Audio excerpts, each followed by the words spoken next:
የሩቅ ምስራቅ ልምምድ ነው አሁን የምትሉት በበሊንግ ላላላላ የምትሉት ነገር ይሄ አጋንንት እዚህ ሩቅ ምስራቅ እንዲህ ይባላል። እሱኑ ነገር ነው የቀዳችሁት። አንዳንድ ሰዎች ሰብትል ናቸው፣ አደገኛ ናቸው። እንዲህ አይነት ልምምዳቸውን ከመንፈስ ቅዱስ ጋር ሰፍተው ያባዙታል።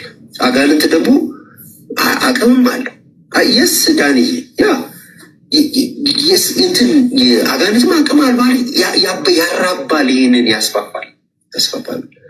ልሳን እኔ አለ ነው ብለው አለ፣ ግን ቋንቋ ነው። ቋንቋህን በሚያውቅ አንተን እንዴት እንደተወለድ የት እንዳል የማልጅ እንደሆንክ በሚያውቅህ ማህበረሰብ መሀል ለምንድን ነው ላላላላ ለምትለው?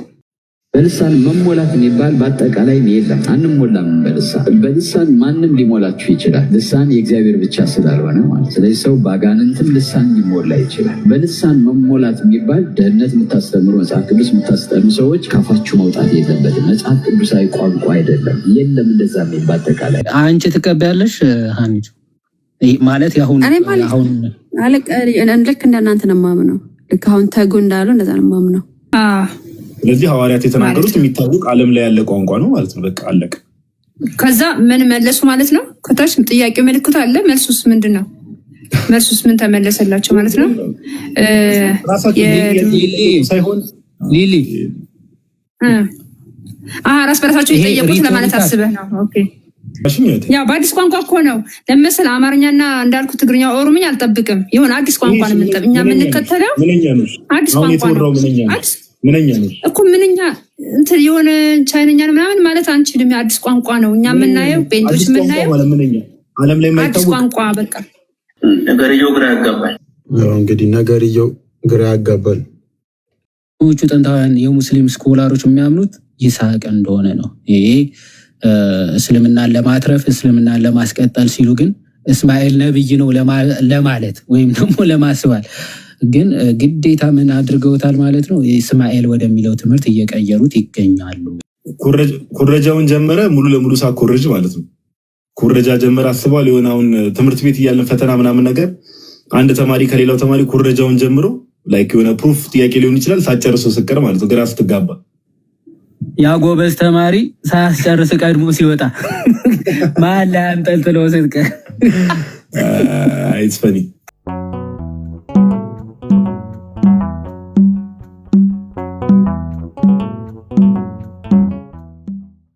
እንዴት አመሻችሁ?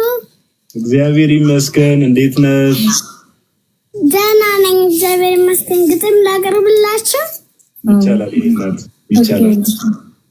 ጓጉታችኋል? አዎ ጓጉታችኋል። ወይ እሺ መጀመሪያ እጅ በደረት እሺ አድርገዋል። በቃ አድርጋችኋል? ሁላችሁም አድርጉ። እሺ በቃ ከረጋችሁ አትለየኝም ወይ ናፍቆት ባዛላቸው ደጀ ጠንጣቶች የበሬ መቃን ሰርክ ቢቀረቀር አትዘንጌቴ ከፍቼ ብትገባ ስናሳየ ከበጃሌ በቀር ጣት እስኪ ቆስል ተንኳኳላ አንተ ኃጢአት ለጠፈራት የመከነች ፍሬ ተኝች እንዳይመስል ክፋት ከረፋዋ ያስጠጋም ነውሬ መቼ ትሄዳለህ ከደሳሳ ቤት ተስፋ ማረግ ትተህ ካልጎደለ በረት ለአንዲት ማድረግ ገልም አስተናነሰ ያውን በጨለማ 99 ምድረ በዳ ትተህ መራቆት ሳይገድ ከልጅነት ማረግ እንዲት አጥሽተህ ከመጓዙ ብዛት ማንም አካሉ ተክፎኝ እስኪረካ የፍርቀን ትፍኝ የቅፍኩ ማዕዛ ባስታወትኩት ጊዜ አንገቴን ሰብሬ ላራኘኖች ከንከሬት ባነባም አባቴ በአንተ ፊት ሊባል አይገባም። ተመልከተኝ እስቲ ጥፋት እኮ ስም ቢፈልግ ኮርቶ በኔ በተጠራ ኖር እኮ ቤት ቢኖረ ሰውነት የሱ ስፍራ ኃጢአት እኮ እናት ቢሻደማ ምንጭ በወለድኩት ክፋት እኮ ስም ቢፈልግ ቁርጥ እርሱን በመሰልኩት በደል እኮ ትግል ቢሻ እኔ እኮ እኔን ጦር ጉልበቱ ዝሙት እኮ መልክ ቢሆን መልክ ነበር ምልክቱ ደግ አይደለ ሁሉን ሸፋኝ በገዜ ተገለጠ መራቆት ምራት አክፎት በቸርክ እንደባመለጠ እንኳን ለፍቅር ተሸሸከው በመረሰት ወጋ ቀለ እንደገና ለመከዛዘር ሊምበሬ እንዳኮከለ ዛሬም አለ አትለየኝም ወይ ምን ፍቅር ቢያስሙ እንዳትጠየፈኝ የጥፋቴን ፍሬ ከቆሰለኝ በላይ ትክስት ገረፈኝ እኔ ብናኝ ማረፍ ያልባ እወድቅበት ምሽግ ያጣው ስለ ግፌ መማለጃ የማርያም ጣት ይዤ መጣው የእናት ስም የሸፈነው አንድ የቀረኝ ድንግል ስጋ አንድ የቀረኝ ታማኝ አካል ዛሬ ስተጅ ተጎናብሶ በእንባ ልጉስ ምሕረት ያካል ስሜ ሀገር መልኬ ቅድስት ልጆች ሾ ግብረ አጋም ዛሬ ሽየኝ ልጆች ወደ ስም አልዘረጋም አላነሳም እጄን ችዬ ልለማመን አቅም የለኝም ፍረድልኝ የሚል ጸሎት ከአንደበቴ የማያወጣኝም ለአልኩም በግፍ ትርትር ባያንሰኝም ቅጣት አልነሳም ከናፍቆት ካልታረቅም በማርያም ጣት እንዴማዬ ፕሮሴስ ይጻፍላችሁ አመሰግናለሁ ባያችሁ አንዴ መሴጅ ይጻፍላችሁ አንዴ ጽፊላችኋለሽ የኔ እናት እግዚአብሔር ያሳድግሽ ቃሉት ያሰማለን እግዚአብሔር ያሳድግልሽ ልጅሽንም አንቺንም እግዚአብሔር አምላክ ብርታቱን ይስጥሻው ምንም ታናሽ ብንሆንም ለመመረቅ የበቃን ባንሆንም እግዚአብሔር በነገር ሁሉ አንቺንም መላው ቤተሰቦችሽንም እግዚአብሔር አምላክ በቸርነቱ ይጎብኛችሁ ያው ታች ያላችሁ ክርስቲያኖች እንደ ቀደም እህታችንም ተናግራለች ታች ያላችሁ ክርስቲያን ወንድሞች እናቶች 880 ምናምን ሰው አለ እግዚአብሔርን የምትወዱ ልባችሁ ቀን የሆነ እግዚአብሔር ደግሞ የሰዎችን ልመና በቀን ልብ በምንጠይቀው ከሆነ እግዚአብሔር ልመናችንን ይሰማልና እህታችንንም ደግሞ ወለተ ስላሴ እያላችሁ በጸሎት አስቧት እግዚአብሔር አምላክ ጨርሶ እንዲመራት እቺን የመሰለች ልጅ ደግሞ እሷም ደግሞ በርትታ በጤና ቆይታ እቺን የመሰለች ውብ የሆነች ልጅ ደግሞ እንድታሳድግ እግዚአብሔር ብርታት እንዲሆናት በጸሎት አስቧት እህታችን አይዞሽ እግዚአብሔር ካንቺ ጋር ይሁን እግዚአብሔር ይስጥልኝ ያው የጡት ህመም ነው ህመሙ ከባድ ነው ያው እድሜ ነው በቃ ለሷም ለዚች እንስሳ ነው እንግዲህ እድሜ የምለምነው ሌላ ምንም የሚያጓጓኝ ነገር ብዙም የለም እግዚአብሔር ይመስገን ቤተክርስቲያን ውስጥ ስላደው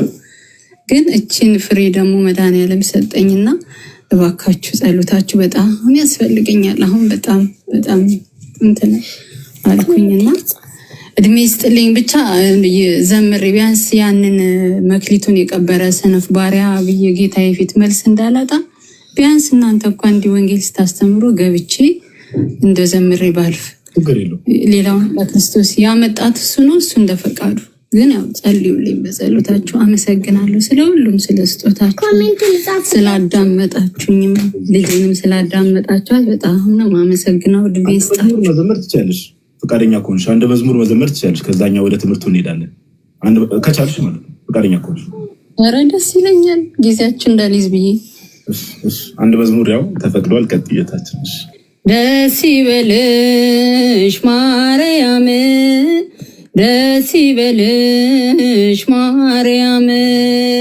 የዓለምን መድኃኒት ጌታን በመውለድሽ የዓለምን መድኃኒት ጌታን በመውለድሽ ደስ ይበልሽ ሞገስን ያገኘሽ ደስ ይበልሽ ከቅድስት ሥላሴ ደስ ይበልሽ አምላክ የሸለመኝ ደስ ይበልሽ ጠበቃ ለነፍሴ ደስ ይበልሽ ታላቅ ስጦታዬ ደስ ይበልሽ ክብርና ሞገሴ ደስ ይበልሽ ወላዲተ አምላክ ደስ ይበልሽ ለኔ መመኪያዬ ደስ ይበልሽ ማርያም ደስ ይበልሽ ማርያም የዓለምን መድኃኒት ጌታን በመውለድሽ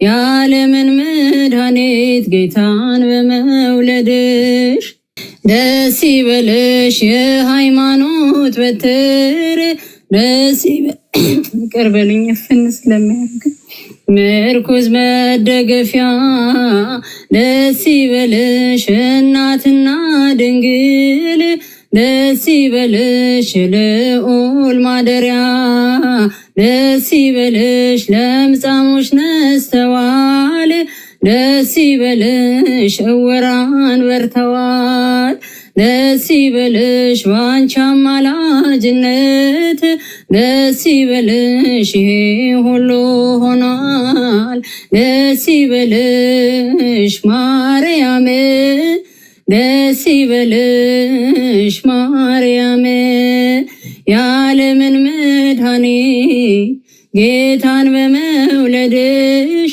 የዓለምን መድኃኒት ጌታን በመውለድሽ ደስ ይበልሽ ድንግል በጸሎትሽ ደስ ይበልሽ በተሰጠሽ ቃል ኪዳን ደስ ይበልሽ እንድታማልጂን ደስ ይበልሽ ይኸው ጠርተንሻል ደስ ይበልሽ ስምሽን ስንጠራው ደስ ይበልሽ ዘውትር በኑሯችን ደስ ይበልሽ ደስ እንሰኛለን ደስ ይበልሽ ፍጹም ከልባችን ደስ ይበልሽ ማርያም ደስ ይበልሽ ማርያም የዓለምን መድኃኒት ጌታን በመውለድሽ የዓለምን መድኃኒት ጌታን በመውለድሽ ያው መሀል ላይ ስለሚያፍነኝ ነው የማቋርጠው ይቅር በሉኝ ዝማሪያችንን ይቀበልልን እድሜ ይስጥልኝ አሜን እግዚአብሔር ያክብርልን በጣም ነው የምናመሰግነው እግዚአብሔር በነገር ሁሉ ካንቺ ጋር ይሁን አይዞሽ ተስፋ እንዳትቆርጪ እዚህ ጋር ያሉ ወንድሞች እናቶች ሁላችንም እዚህ ገስት ላይ ያሉትም ታች ያሉትም ክርስቲያን ወንድሞች እናቶች ወንድሞች እህቶችሽ ነን እግዚአብሔር በነገር ሁሉ ካንቺ ጋር ይሁን ደግሞ አንድ ቀን እግዚአብሔር ቢፈቅድና ቢወድ ያው መጽሐፉም እንደዛ ነው የሚለው እግዚአብሔር ቢፈቅድና ቢወድ ብንኖር ደግሞ አንቺም ተሽሎሽ ደግሞ ጤነኛ ሆነሽ አንድ ቀን መተሽ እንደዚህ በሐሴት ደግሞ አብረን እንደምናመሰግን ተስፋ አደርጋለሁ እግዚአብሔር በነገር ሁሉ ካንቺ ጋር ይሁንሽ ልጅሽንም እግዚአብሔር በሞገስ በጥበብ ያሳደግልሽ አይዞሽ እግዚአብሔር ካንቺ ጋር ይሁን አሜን አሜን ዮሐዴ የምትለው ነገር ካለ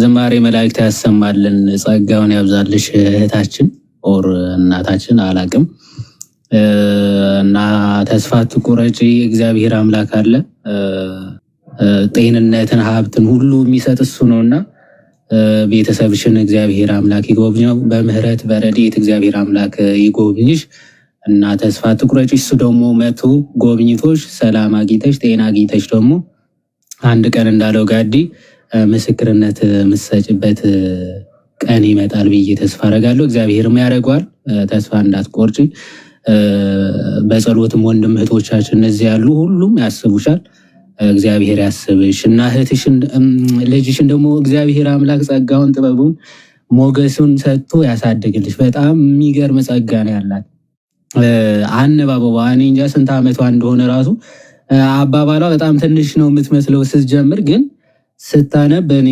እግዚአብሔር በጣም ኢሞሽናል ነው ያደረገችኝና ጥበቧ አላ ጸጋው ደግሞ ሰጥቷት እድሜ ሰጥቷት በቤተ ክርስቲያን የምታድግበት እግዚአብሔር የምታገለግልበት ረጅም እድሜ ከሙሉ ጤና እግዚአብሔር አምላክ ይስጥልሽ እድሜዋ ሁሉ በቤተ ክርስቲያን እንድታድግ እግዚአብሔር አምላክ ይርዳት አንቺንም እግዚአብሔር አምላክ ሙሉ ጤናውን ያድልሽ አይዞሽ አሜን ወንድሜ አመሰግናለሁ እድሜ ይስጥልኝ እናንተም ኑሩልኝ እድሜ ይስጥልኝ ልጄ 5 ዓመት ከ6 ወሯ ነው እድሜ እንዳልክ የህሊና አክሰንት ነው ያዘችው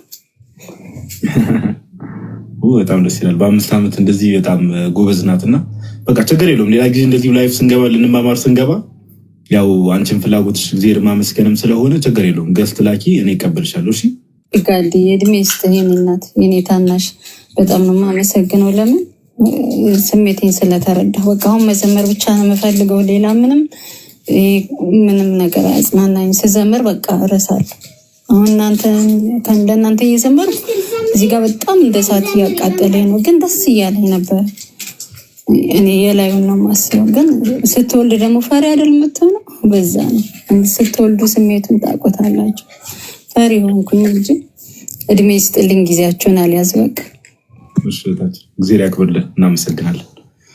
እሺ፣ እንኳን ደህና መጣችሁ።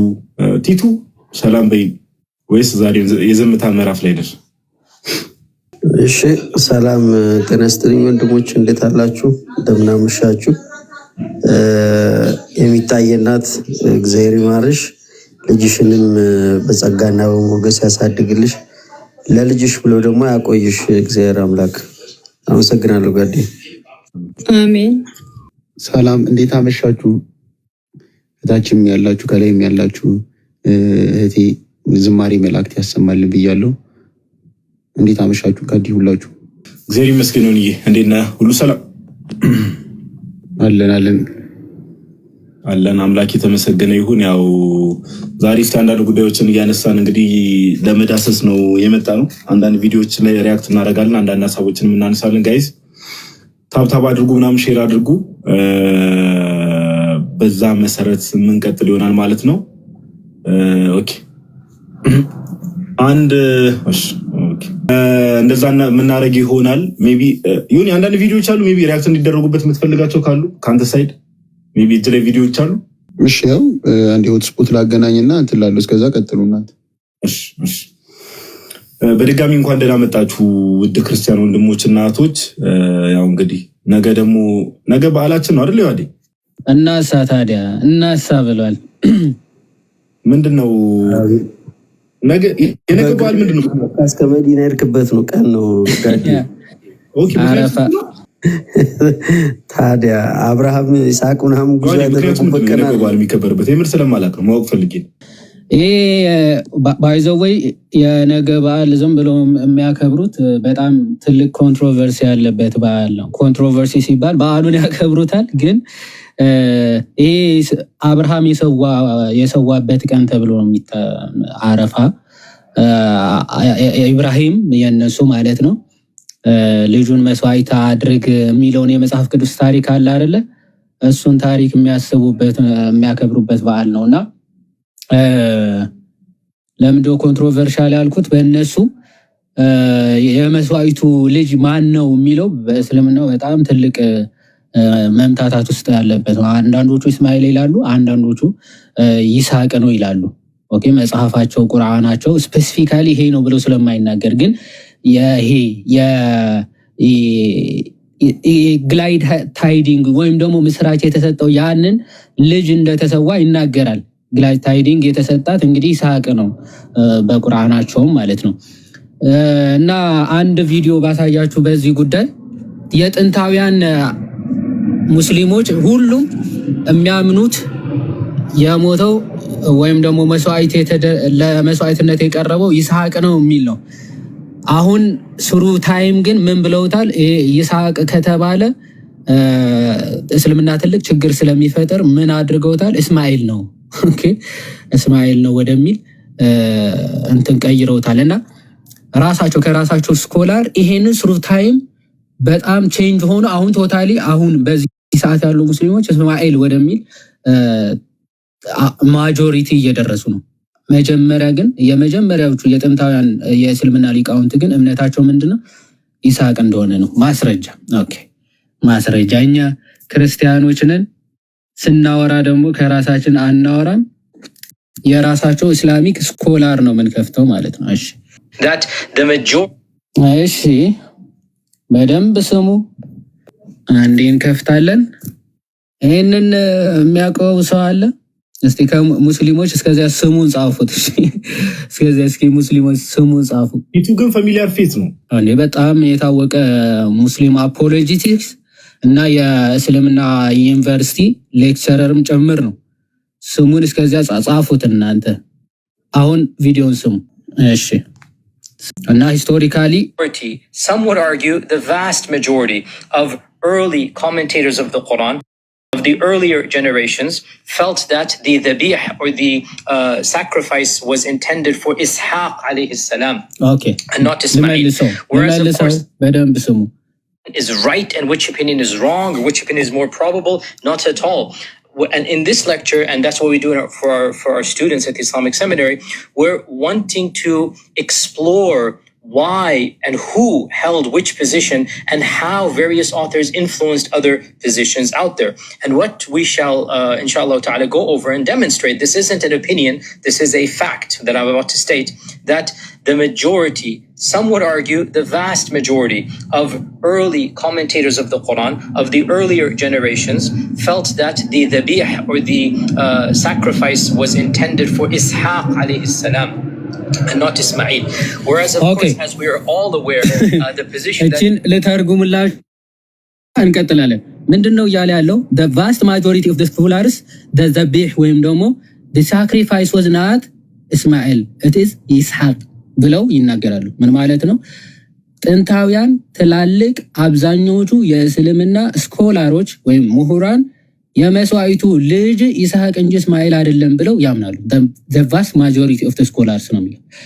እሺ እንቀጥል። It is Ismail alayhi salam is now the default, so much so that when somebody mentions Ishaq, people they think this is an unorthodox or a deviant position.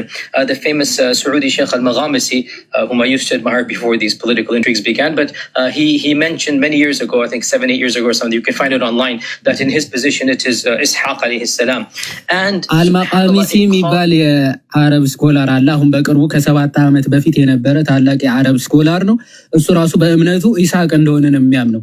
አሁን ያሉ ሙስሊሞች ግን ይስሐቅ ካልክ እንደ ትልቅ ሄሬሲ ምናምን አድርገው መቁጠር ጀምረዋል እያለ ነው።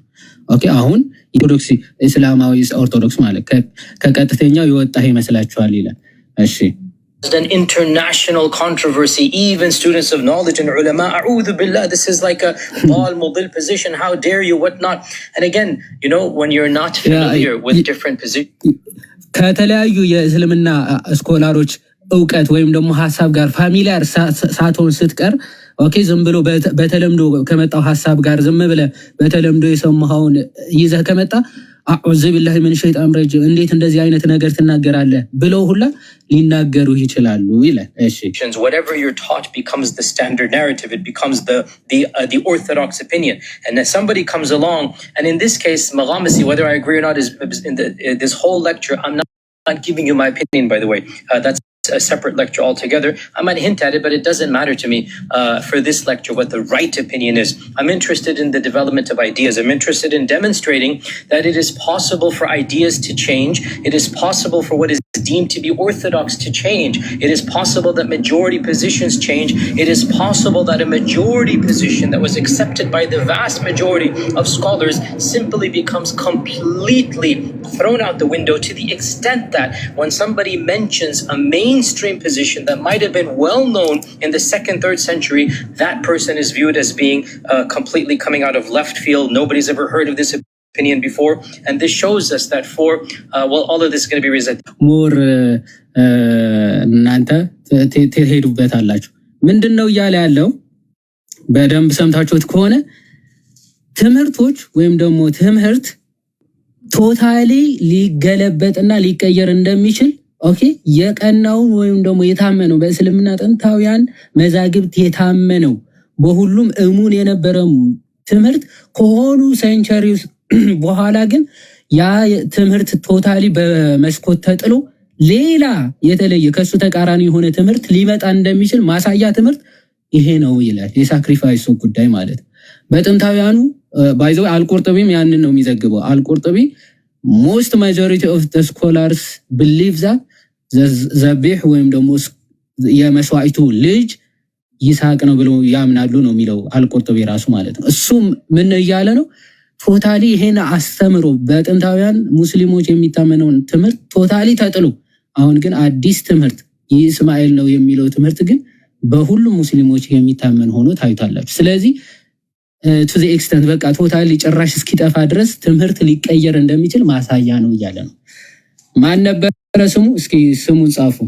ስሙን የሚያውቀው ሰው ካለ ዮሐዴ አለ ፓፓ አለኝ። አዎ ስሙን እስኪ ናሲር ሳይሆን እሺ ናሲር አይደለም። እስቲ ጋዲ ማል በደንብ ለጋዲ ነው መሰለኝ። ለጋዲ አይሰማውም መሰለኝ እንጂ ለኛ በደንብ ይሰማል ሁሉ ነገር መሰለኝ። እሱ ራሱ እኔን ስታክ ያደረኩት ፓፓ አሁን ተመልሰሃል። አሁን ተመለስክ። ይሰማል ጋዲ? አሁን ኦኬ አሁን መጣል ጋዲ ታብታብ አድርጉ። ያው ትንሽ ሙሉን ስለ which one is the sacrifice of Ibrahim ብላችሁ ሰርች ምናምን ጥንታውያን የሙስሊም ስኮላሮች የሚያምኑት ይስሐቅ እንደሆነ ነው። ይሄ እስልምናን ለማትረፍ እስልምናን ለማስቀጠል ሲሉ ግን እስማኤል ነብይ ነው ለማለት ወይም ደግሞ ለማስባል ግን ግዴታ ምን አድርገውታል ማለት ነው። እስማኤል ወደሚለው ትምህርት እየቀየሩት ይገኛሉ የሚለውን ለማሳየት ነው። አይ ቲንክ መቀጠል ይችላል ጋዲ። ስለዚህ አሁን ላይክ ነገ የሚከበረው በዓል ቤዝድ ኦን ዚስ ነው። በዚህ ታሪክ ላይ ነው ላይክ ተመስርቶ የሚከበረው ነው። በዚህ የአብርሃም ለመስዋዕት መታዘዝ ከክርስቶስ ጋር ያለውን ግንኙነት በደንብ ታውቁታላችሁ አይደል? ይህንን ህይወት በጣም መሰረታዊ ግንኙነት ያለውን በቁርአኑም ይስሐቅ ሊሰዋ በሄደበት ሰዓት ላይ አይደለ ከሰማይ አይደለ እግዚአብሔር በግል ላከ። እሱ ፍጻሜው ለማን ነው ከተባለ የተላከው በግ አይደለ? የዓለምን ኃጢአት የሚያስወግደው የእግዚአብሔር በግ እሱን ለማሳየት እኮ ነው ያ በግ የተላከው። የእግዚአብሔር መልአክ ከሰማይ አብርሃምን ተው ብሎ ላይክ ሲከለክለው እንመለከታለን። ከዛ በግ ከሰማይ ሲወርድ እንመለከታለን። ያ ፍጻሜው ራሱ የማን ነው ከተባለ የጌታችን ኢየሱስ ነው። ለዛ ነው መጥምቁ ዮሐንስ አይደል የዓለምን ኃጢአት የሚያስወግድ የእግዚአብሔር በግ። ኦኬ ለዛ ነው እኮ አይደል ዘማሪው ይልማ ራሱ በይስሐቅ ፋንታ ኢየሱስ ታረደ እያለ የሚዘምረው።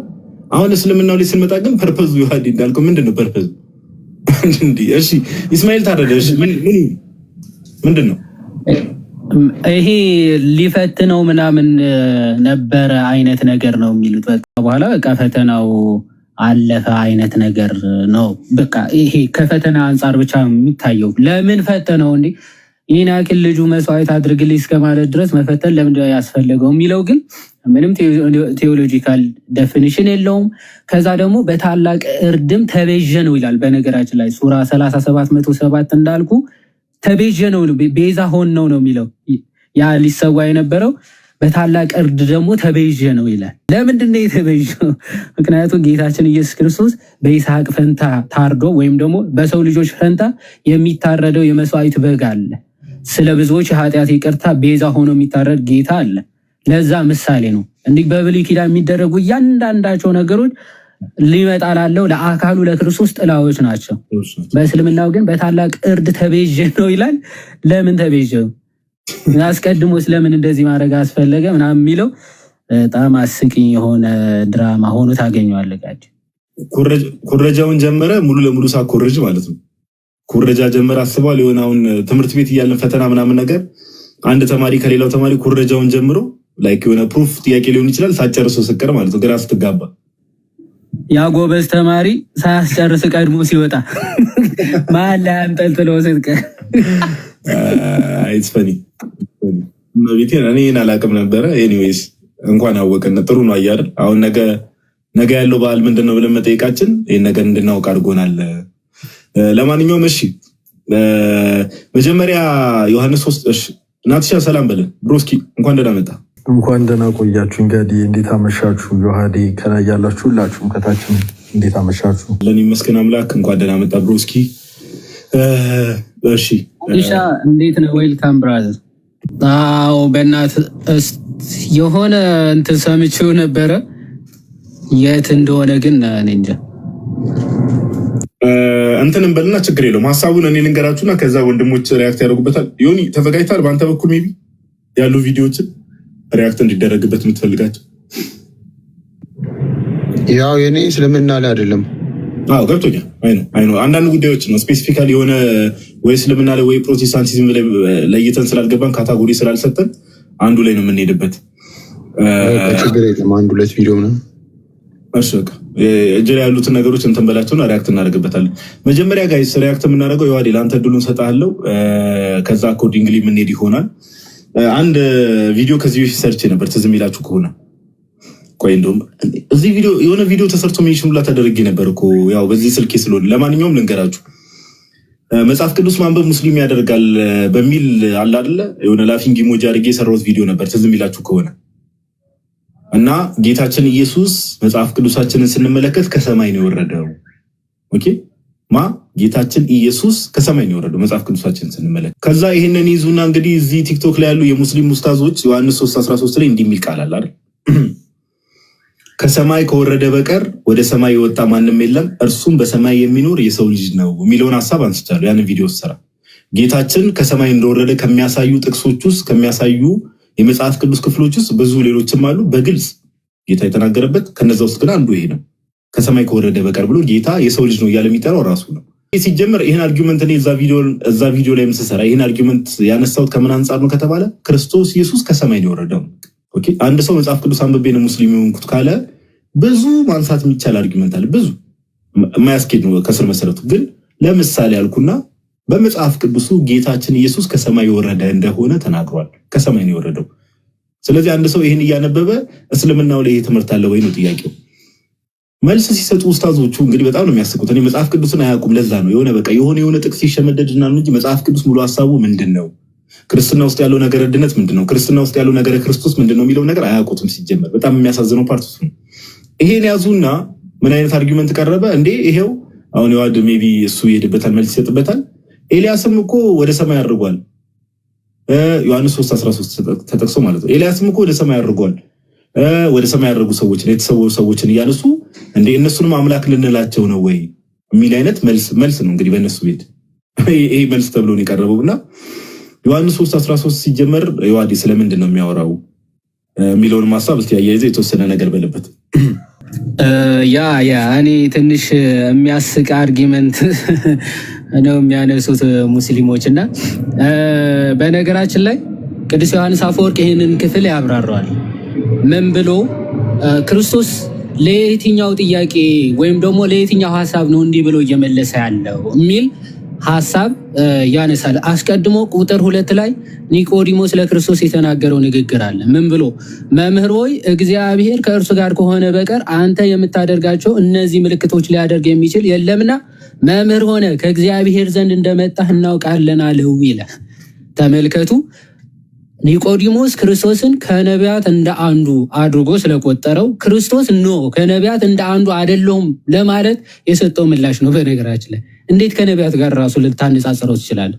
ምክንያቱም ነቢያት ከሰማይ አልመጡም ወደ ሰማይም አላረጉም ነው እያለ ያለው ክርስቶስ። ከሰማይ መጥቶ ወደ ሰማይ ካረገ ከሱ በቀር በሰማይም በምድርም የመላ እርሱ ነው ብሎ ክርስቶስ እየመለሰለት ነው። አምላክነቱ ፕላስ ደግሞ ከሰማይ መምጣቱ። ነቢያት ከምድር የተገኙ ናቸው፣ ምድራውያን ናቸው። እኔ ግን ከምድር የሆንኩኝ አይደለሁም ብሎ ለኒቆዲሞስ እየመለሰለት ነው። ኦኬ ትልቁ ልዩነት ይህን ነው። ከነቢያት ራሱ እንደ አንዱ አይደለሁም እያለ ክርስቶስ የመለሰበትን ጥያቄ ነቢያትም እኮ ወደ ሰማይ አድርገዋል ብለህ ልታነጻጽረው አትችልም። እነሱ ከሰማይ አልመጡም ወደ ሰማይም አላረጉም እያለ ክርስቶስ እየተናገረ ስለሆነ ቅዱስ ዮሐንስ አፈወርቅ እንዲህ ይላል።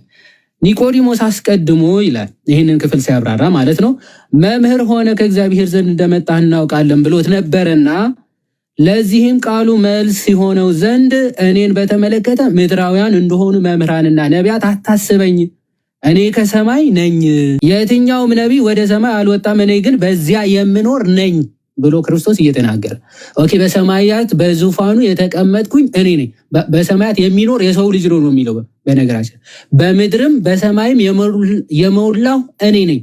ከመምህራን እንደ አንዱ ከነቢያት እንደ አንዱ አይደለሁም እያለ ነው ክርስቶስ። ኦኬ እነሱ በሰማያትም በምድርም ሊሞሉ አይችሉም።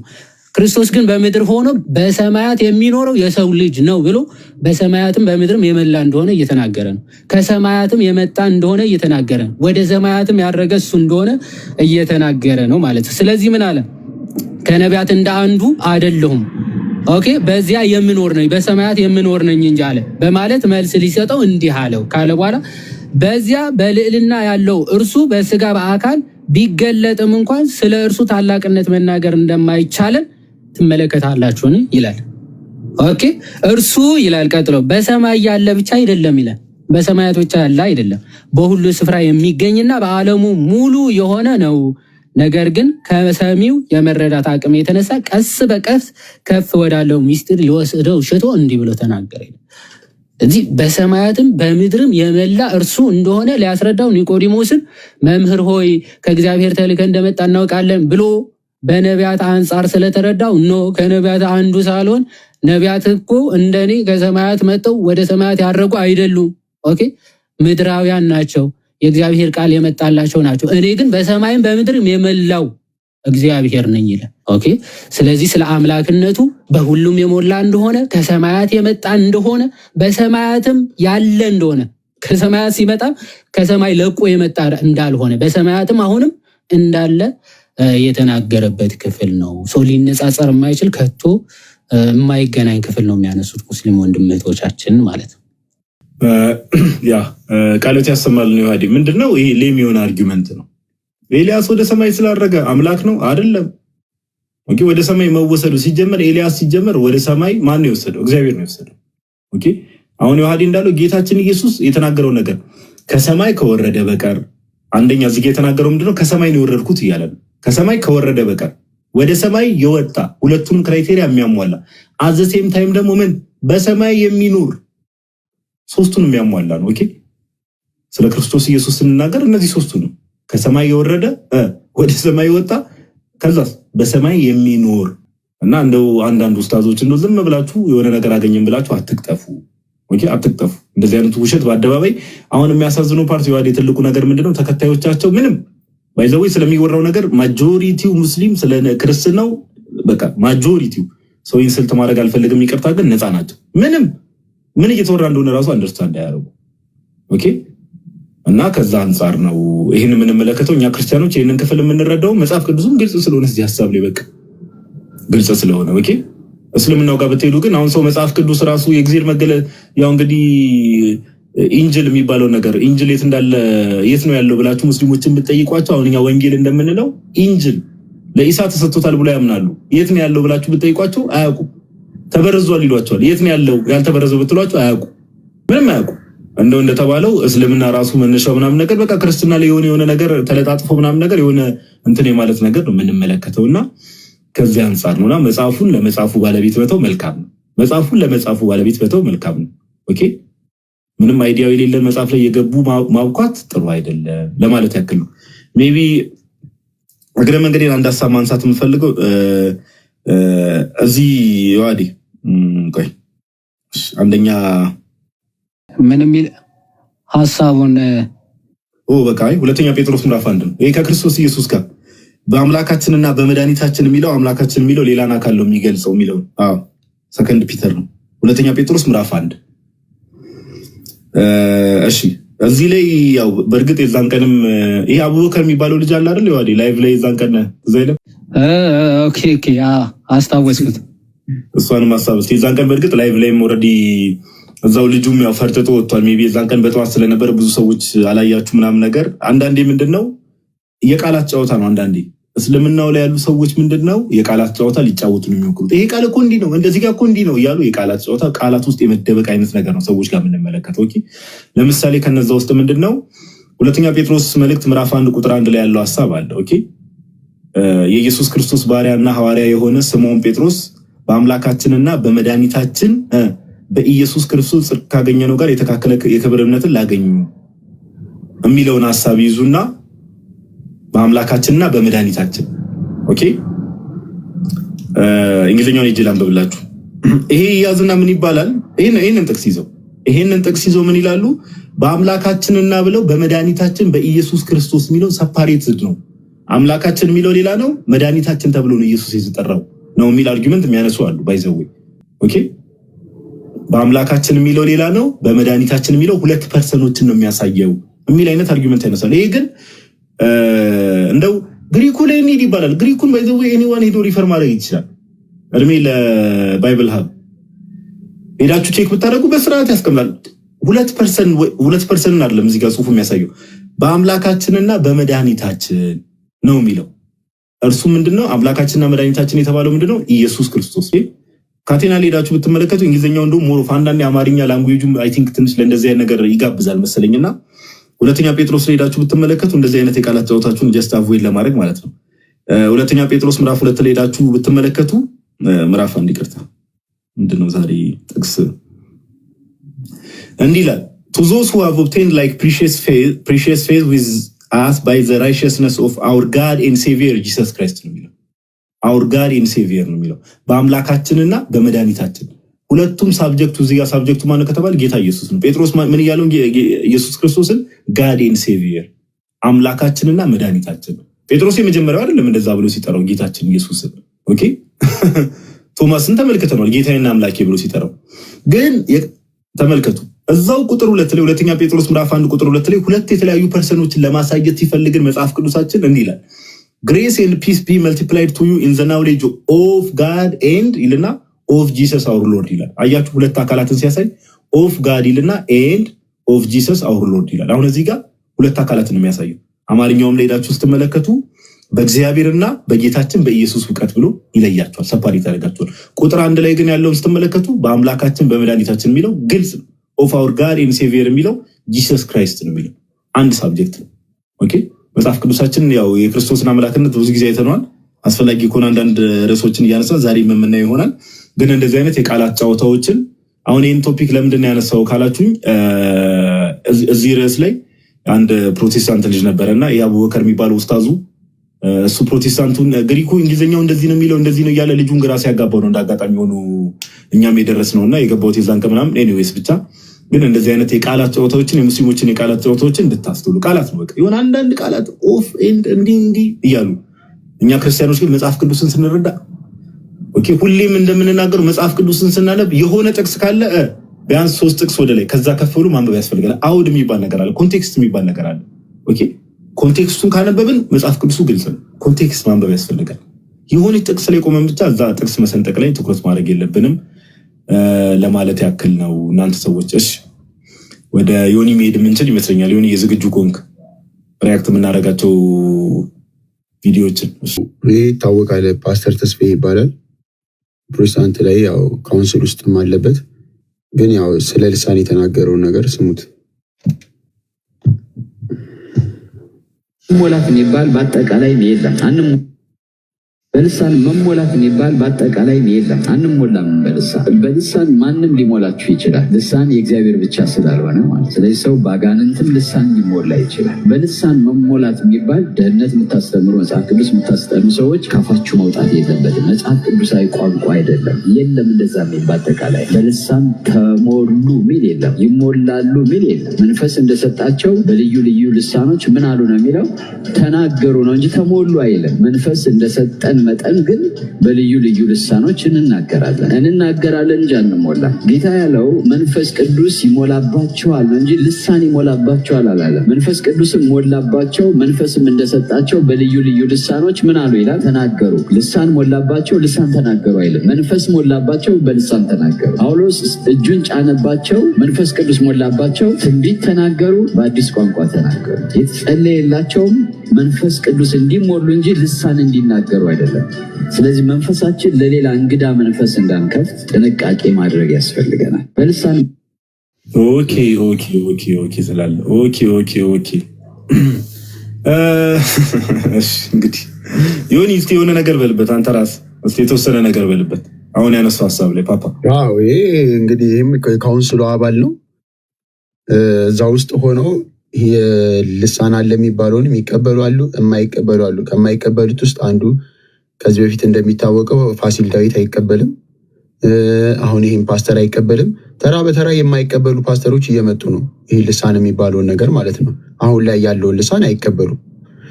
ስለዛ እዛ ውስጥ ሆነው ደግሞ የሚቀበሉም አሉ። ስለዛ በትምህርት አንድነን የሚለውም ነገር ከመንፈስ እንቀበላለን የሚለውም አካል የመንፈስ ቅዱስ ስጦታ ነው የሚሉት። እነዚህ ደግሞ እንደዚህ አይነት ነገር ከመንፈስ ቅዱስ አይደለም ነው የሚሉት። እና እርስ በርሳቸው አሁን ካውንስል ውስጥ ሆነው ምን አይነት ስምምነት ሊኖር ይችላል? ከድህነት አንጻርስ እንዴት ይታያል?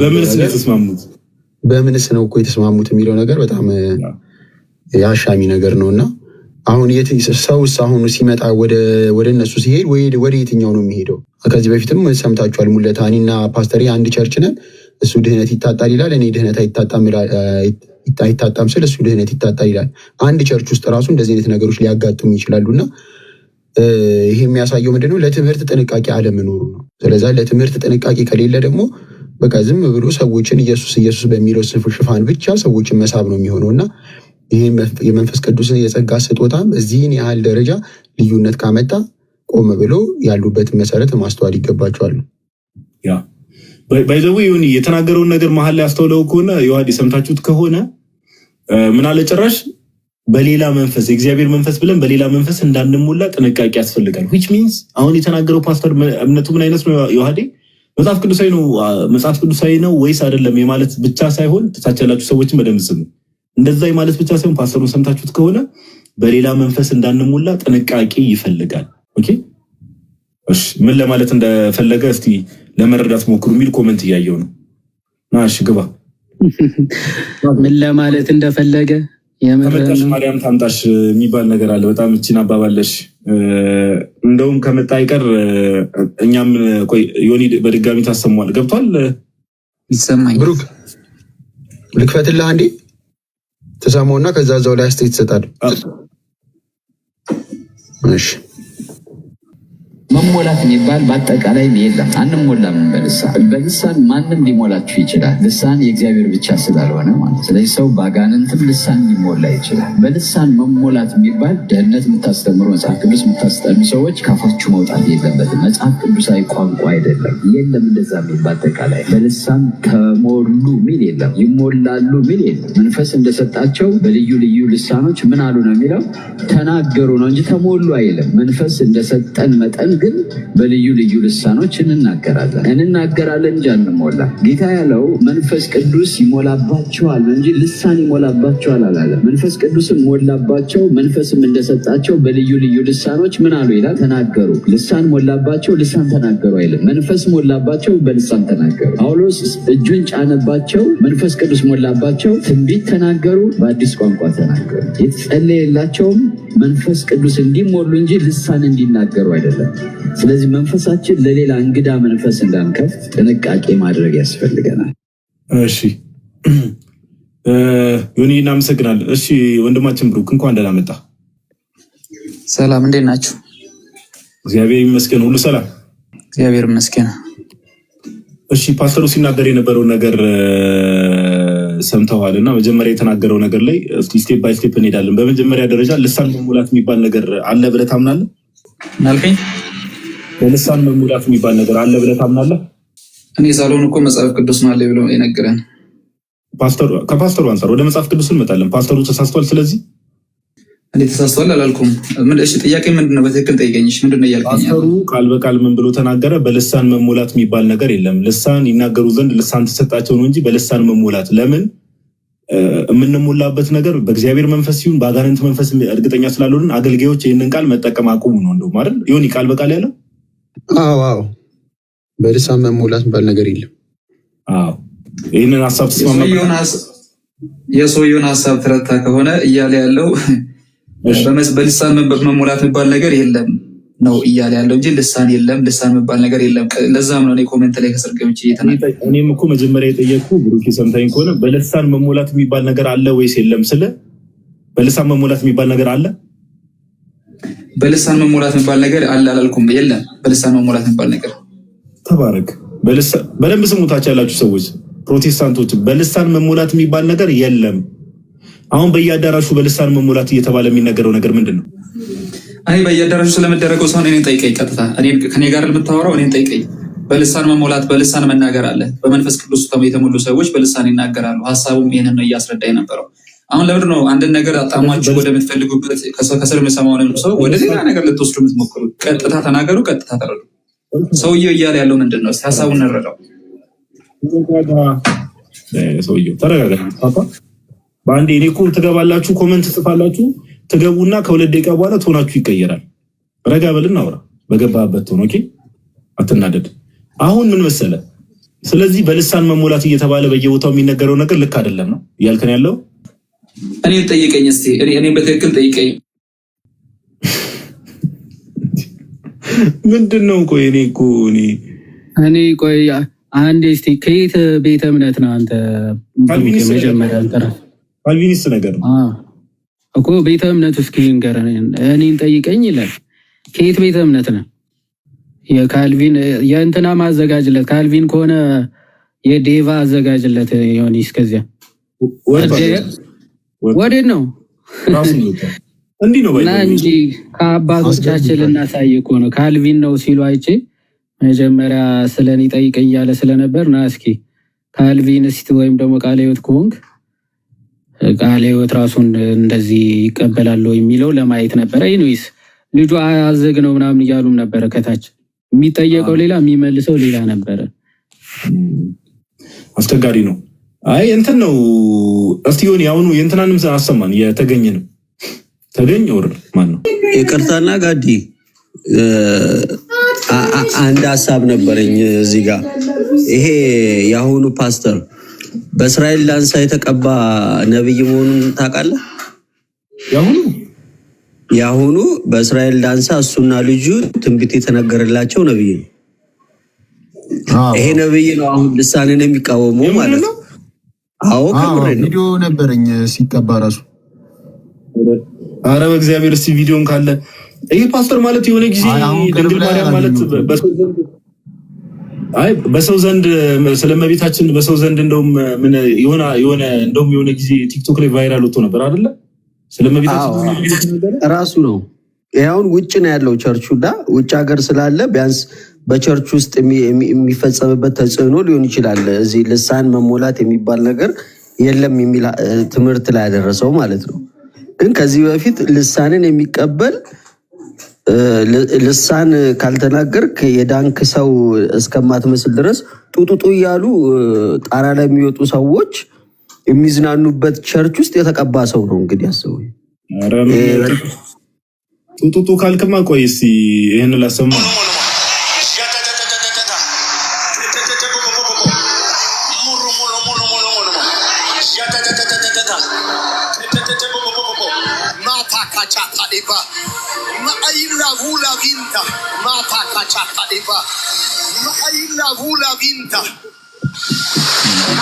Bashanda braglara bashanda bagaliabo ela bashanda braglara bashakala rabayeke ela bashanda braglara bashana magadia da magadola baya la ya la basanda la bakara la basendo la la la bashira baba basuda la ba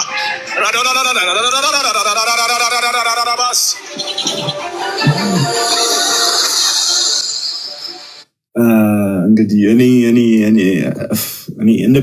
እንደ ፔንቴኮስታል ግን እንደው በቃ አዝናኝ ፍጥረት የለም። ሰው እምነት ብሎ አንተ አትመልስላቸው፣ ራሱ ተጉ ይመልስላቸው።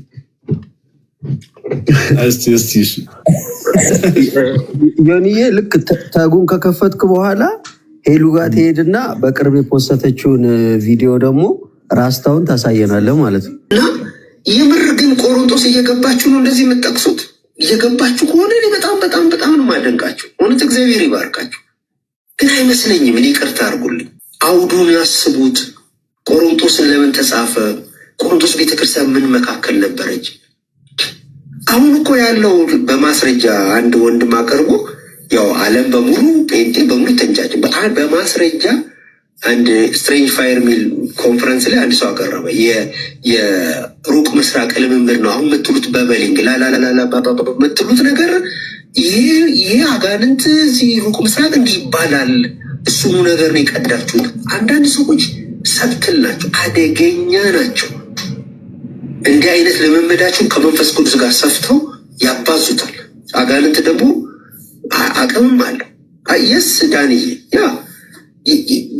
እንትን አጋንንትም አቅም አልባል ያራባል፣ ይህንን ያስፋፋል። ልሳን እኔ አለ ነው ብለው አለ፣ ግን ቋንቋ ነው። ቋንቋህን በሚያውቅ አንተን እንዴት እንደተወለድ የት እንዳል የማልጅ እንደሆንክ በሚያውቅህ ማህበረሰብ መሀል ለምንድን ነው ላላላላ ለምትለው? እና የምር ግን ቆሮንቶስ እየገባ ቀጥሉ። ከሌላ እስከምላችሁ ጥሩ መልስ። እውነትን ነው። ባይዘው በተወለድክበት ማህበረሰብ መካከል ለምንድን ነው ላላላ የምትለው? እሺ ባይዘው አሁን ፓስተር የተናገረውን ዮሐዴ ትዝ ይላል። ያኔ ቪዲዮ ሰርተናል ነበረ። የልምምዳቸው ራሱ ከጥንቆላ የመጣ ልምምድ እንደሆነ ስፒሪቱ ራሱ ምን ነበረ የሚባለው? ኩንዳሊኒ ስፕሪት። አክቹዋሊ በቃ የታወቀ እኮ ነው። በነገራችን ላይ መንፈስ ቅዱስ ባይዘወይ ከሳቲ እንጂ ደባቂ አይደለም። ማለት ከሳቲ ማለት የሚገልጽ የማታውቀውን ቋንቋ የሚገልጽልህ እንጂ የሆነ ቋንቋ ሰጥቶ ሳታውቀው የሚያስቀባጥር አይደለም። በነገራችን ላይ ከመንፈስ ቅዱስ ባህሪያት የማታውቀውን ነገር የሚገልጽልህ እንጂ የሆነ የማታውቀውን ነገር የሚያስወራ መንፈስ አይደለም። ሐዋርያቶቹም የማያውቁት ቋንቋ ገልጸውላቸው ሲያወሩ አወቁት። ሳያውቁት አይደለም የሚያወሩት። በነገራችን ላይ የማያውቁት የነበረውን ቋንቋ ልክ መንፈስ ቅዱስ ሲገልጽላቸው አወቁት እና ሰዎች በሚሰሙት ቋንቋ ተናገሩ። በቃ የምናውቀው መንፈስ ቅዱስ ይሄን። ከዚህ ውጪ የማታውቀው ነገር የሚያስቀባጥርህ ከሆነ you have to think about it ማለት ነው። በቃ መንፈስ ቅዱስ ሊሆን እንደማይችል በዚህ እርግጠኛ ልትሆን ይገባል። ሊሊያ አንዴ የእንትና አንዴ ላሰማችሁ የዴቭ አይ ቲንክ ዳዊት ነው ስሙ፣ ፓስተር ዳዊት የእሱንም አንዴ እንስማውና ነው ወይስ እንቀበላትና እንስማው? እሺ ወይ የገባ ሰው ካለ እስቲ ተቀበላቱ። ያዲ ሊሊ ጸጋይ ኦር እንዲ ፕሮቴስታንቶች አይ ቲንክ ፕሮቴስታንት ነኝ ስትል ነው የሳብኳትን ሲጀመር እና እኔ ፕሮቴስታንት ነኝ ብላ ነው የገባችው። እስቲ አውራት ያዲ ኔትወርክ ዛሬ ባይዘው ኔትወርክ ድንገት ድምጽ ካስተጋባ ምናምን ነገር ይቅርታ አድርጉልኝ። ኔትወርኩ ጥሩ አይደለም። እኔ ጋር ኔትወርኩን ብቻ አምናሽ ታብታብ አድርጉ። ሰላም እህታችን፣ እንኳን ደህና መጣሽ። ሰላም፣ እንዴት ናችሁ? እግዚአብሔር ይመስገን። ይሰማል? ኮሜንት ላይ ይሰማል። ፕሮቴስታንት ነኝ ብለሽ ስለጻፍሽ ነው የተቀበልኩሽ። ጴንጤ ነኝ። ኦኬ። በልሳን የጸጋ ስጦታ ታምኛለሽ? አሁን ባለው ግሎሶሊያ በሚባለው ማለት ነው። አምናለሁ ማለት እንደ እግዚአብሔር ቃል ከሄደ አምናለሁ። እንደ እግዚአብሔር ቃል መጽሐፍ ቅዱስ እንደሚለው አምናለሁ። እሺ በቃ ዮሐዴ ቀጥል፣ አውራት በቃ። ኦኬ። አሁን ሲናገር የነበረው ፓስተር ሰምተሽዋል ሊሊ? አዎ ሰምቼዋለሁ። ትቀበያለሽ? አዎ እቀበለዋለሁ። ምክንያቱም የጴንጤ እምነት እንደ እግዚአብሔር ቃል ከእግዚአብሔር ቃል ውጭ በፍጹም ስለማይወጡ በጣም አምናለሁ። አሁን ምን ነበር ሲል የነበረው ፓስተር? እስቲ ከሰማሹ ምን ነበር ሲል የነበረው? ማለት መድገም አልችልም። ያው ቸርች ሆነ እንደ ጴንጤ ሆነ ስታየው ማለት ነው። እንደ ጴንጤ እምነት ሆነ ስታየው አሁን ለምሳሌ እኔ መናገር የምፈልገው እኔ አሁን በራሴ ፍላጎት ነው። ጴንጤም ኦርቶዶክስም መሆን ምርጫ የራሴ ነው። ስለዚህ አሁን እኔ ቆም ብዬ ወደ ኦርቶዶክስ መሆን ይሻለኛል ወይስ ወደ ጴንጤ መሆን ይሻለኛል ብዬ ራሴን እንትን ስል ስገመግም ማለት ነው። ሊሊ ይሰማሻል? አዎ ይሰማኛል። አሁን እሱማ መርጠሽ ነው ፕሮቴስታንት የሆንሽው፣ መርጠሽም ነው ከፈለግሽም ኦርቶዶክስ የምትሆኚ። እሱ አይደለም ምክንያቴን ለመንገር ማለት ነው። እሺ እሺ ችግር የለውም። እሱ በምን ምክንያት ፕሮቴስታንት ሆንሽ ሳይሆን ጥያቄ አሁን ፓስተር ያለውን ትቀበይዋለሽ ወይ ብዬ ስጠይቅሽ አዎ እቀበለዋለሁ። እንደ እግዚአብሔር ቃል አዎ እቀበለዋለሁ። ሰምቼዋለሁ ስላልሽኝ ምንድን ነበር ያለው? እስኪ የፓስተሩን ንግግር ንገሪኝ እስኪ። ምን መሰለህ አሁን እንደ ጴንጤ ሆነ ስታየው ማለት ነው እምነት ውስጥ ሆነ ስትታየው በቃ እግዚአብሔር መንፈስ ነው ብለን የምታምነው እግዚአብሔር መንፈስ ዞሮ ዞሮ መንፈስ ቅዱስ አለ ተናገረው። ሊሊ ፓስተር ትክክል ነው። በቃ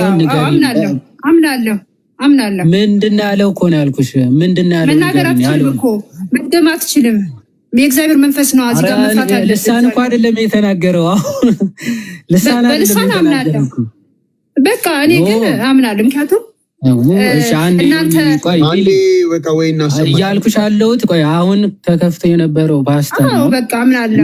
ለምን መሰለህ የእናንተ ሞቲቭ ኧረ እባክሽ ቆይ ሊሊ አንዴ ስሚ እባክሽ እያልን ያለ ነው። አሁን ራሱ እኮ ልሳን ሆነብን በፈጣሪ ስም። እኔ እያልኩሽ ያለሁት አሁን የተናገረው ዮኒ ሲያሰማን የነበረው ፓስተር ስለ ልሳን የተናገረውን ነው የጠየኩሽ። አንቺ ደግሞ በመንፈስ ሆነ ፕሮቴስታንት ሆነ ስትመለከተው እያልሽኝ ነው። ቆይ አሁን ስሚና ሀሳቡን ትቀበይዋለሽ ወይስ አትቀበይም ነው? ዮኒ ክፈተው አንዴ።